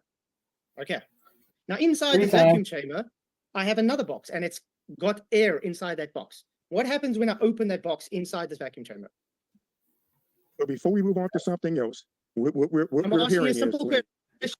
It's answering his question right there. Yep. And he won't- Third time already. Before we move on to anything else, show me numbers. Fuck your numbers, dickhead. I'm asking you a simple question. I'm building a scenario for you. What happens when I open Fourth that box time. that has air inside this vacuum chamber? So what we're understanding is when it comes to the atmosphere, when you say the atmosphere would escape into space, you do not have the equations, you do not have the math, you do not have the second Are you going thermodynamics to answer backing to me? back that up in the language of you're not answering is what's going on. You said the second law I of didn't thermodynamics. prepare I'm math asking you for to this. present that. I didn't prepare math for this debate because it wasn't part of the presentation I was going to present. Okay. So you So don't I'm have giving it, you so we can move logical. on. That's fine. I'm asking you what would happen. There, he thinks he made a big point. He thinks he made it. There, see, I proved something because he doesn't have That's the fifth. some mathematical equation based on some mythical fucking scenario. What the fuck? That's his 5th time he asked, though. We're up to 5. Okay, keep count. Happen if Yep. I had to open the box inside this vacuum system? It's very simple, man. If you're going to talk about the second law of thermodynamics, then I'm going to accept it in the language of the second law of thermodynamics. You're not So you presenting any equations, no math, no actual backing. You're just talking. Flat Soy, So, it'll give you a so that's chance. nothing. That means that your His hand wave basis is missing it, nonsense. guys. Wait, You know no. what would That happen? means- Well, The all right. air Let's would see. What I want to do is Flat Soy will give you a chance to respond. Then we're going to jump into the Q&A, unless anybody has anything they're burning, but it'll probably come up during the Q&A anyway. So I do think we'll jump into the Q&A right after Flat Soy gets a chance to answer Gerald's Sounds question. good. Go ahead. Sure, thank you. Okay, what he should have answered was, yeah, as soon as I open the high pressure, because entropy is always high to low, hot to cold kind of thing. So what happens if you have to open that high pressure system inside a vacuum, the gas inside the high pressure system will seek equilibrium and try to fill the available spot, that volume. This is exactly why we were talking about the spacesuits. If the spacesuit had a zipper with, it's got material, there is no actual footage of them actually testing it in the claimed environment that is claimed on the moon, because you can't even get to those pressures, not even in the Sandusky, Ohio vacuum chamber. So our claim is, show us a demonstration on there actually being able to do this, because that would be violating the law of entropy. This is a great opportunity. We'll jump into the Q&A. I want to say, folks, do appreciate all of your questions. We're going to try to move fast. So if you guys have rebuttals, namely if you speakers have rebuttals, you can do that. Although if you can keep them pithy and also rare, then we'll get through as many questions as we possibly can. Folks, thanks so much. Don't forget to hit that subscribe button, as we have many more debates coming up. LJ says, how can Earth be a ball when it is measured flat? So this may have come in before we switched the topic. Today's topic, we did a quick audible at the very start. Anybody want to, I suppose, flat soil, or anybody except flat soil? I mean, want to respond? Present the evidence that it's measured flat, and we can go from there. Wesley Grand Leonard says, Flatzoid, as a professional painter, what experience or education do you have to be considered an expert on topics such as science, space, and or physics? I was not always a spray painter, by the way. I was a graphic designer before that. I did imports and exports before that. People study various subjects and people choose to go in a certain topic. I enjoy working with my hands, and that's why I do spray painting. I do not claim to know everything about physics. Uh-oh. It's called poisoning the well anyway. It is indeed. Yeah. So anything, but I do know enough to be able to talk about the subjects I talk about. Yeah, if you don't believe me, you can go look up the law of entropy yourself, and you'll see you can never demonstrate gas pressure without containment. Stuart James says, Marcus reminds me of a dear family member. That's sweet. Charming Marcus. And LJ says, who recorded the lunar, quote, taking off of the moon? Right, he's talking about the Apollo 17 liftoff, which was controlled manually from Here's Craig ready with the excuse, because he's been in this one for a number of years. So here he goes. He's got his little programmed fucking response about a remote control, goddamn camera, and all kinds of other stupid shit. This guy, if you turn up the gain on that, you can actually see the rafters in the fucking ceiling when they pull it up. So just saying. From headquarters, they robotically controlled the camera to tilt up and follow it. It wasn't the first time they tried. They tried it on the previous 2 missions as well and didn't quite get it right. They practiced, and then on the 3rd time they did. There wasn't someone there physically controlling it. It was controlled via the radio communications that they had available from the buggy.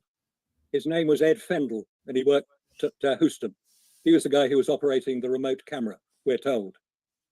You got it. So it was filmed remotely, allegedly, from the lunar rover, parked several hundred feet away from the Apollo 17 craft.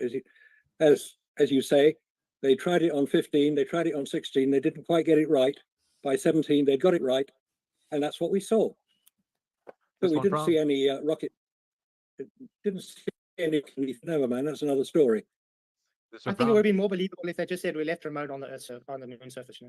Rockstyle, thanks for becoming a member. And their question from earlier was, why do the majority of qualified scientists on Earth from different corporations, countries, and allegiances agree that the moon landings were real? Why would everyone conspire and disagree with Flatzoid? And Marcus, they say, what is there to gain for non-affiliated? All or nothing fallacy. Good point. Very good question. A lot of people believe it was for real. I was one of those people, because you can tell I'm old enough to have been around when it actually happened. Back in July 1969, July the 20th. I stayed up till 3:30 in the morning in London watching it on my little black and white television. I was transfixed by it. It was wonderful. They'd finally got there. They'd done it. I had no reason to believe that it wasn't for real.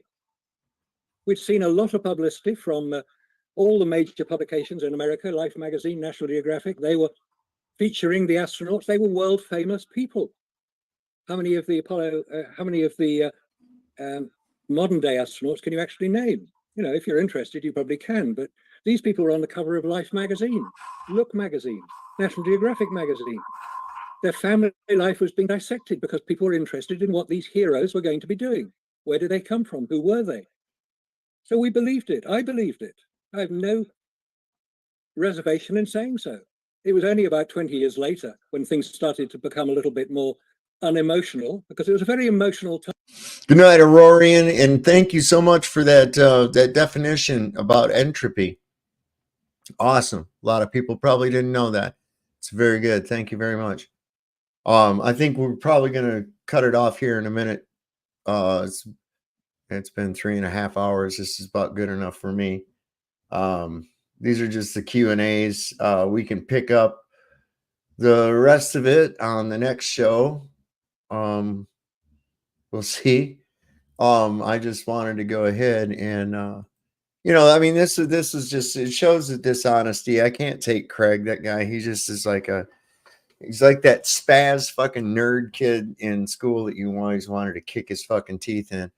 But you know how shit goes. Anyway, I wanted to show you something. This was really great. Somebody today, I saw this and I said, I got to show this on the show. This is great. So how do you go ahead and weaponize, I should say, weaponizing the fact checkers? This is fucking brilliant. Let me show you this real quick. So this guy put this post out today, and it said this. It said, Hamas just bombed the USS Liberty, killing 34 American crew members and wounding 171 in international waters north of the Sinai Peninsula.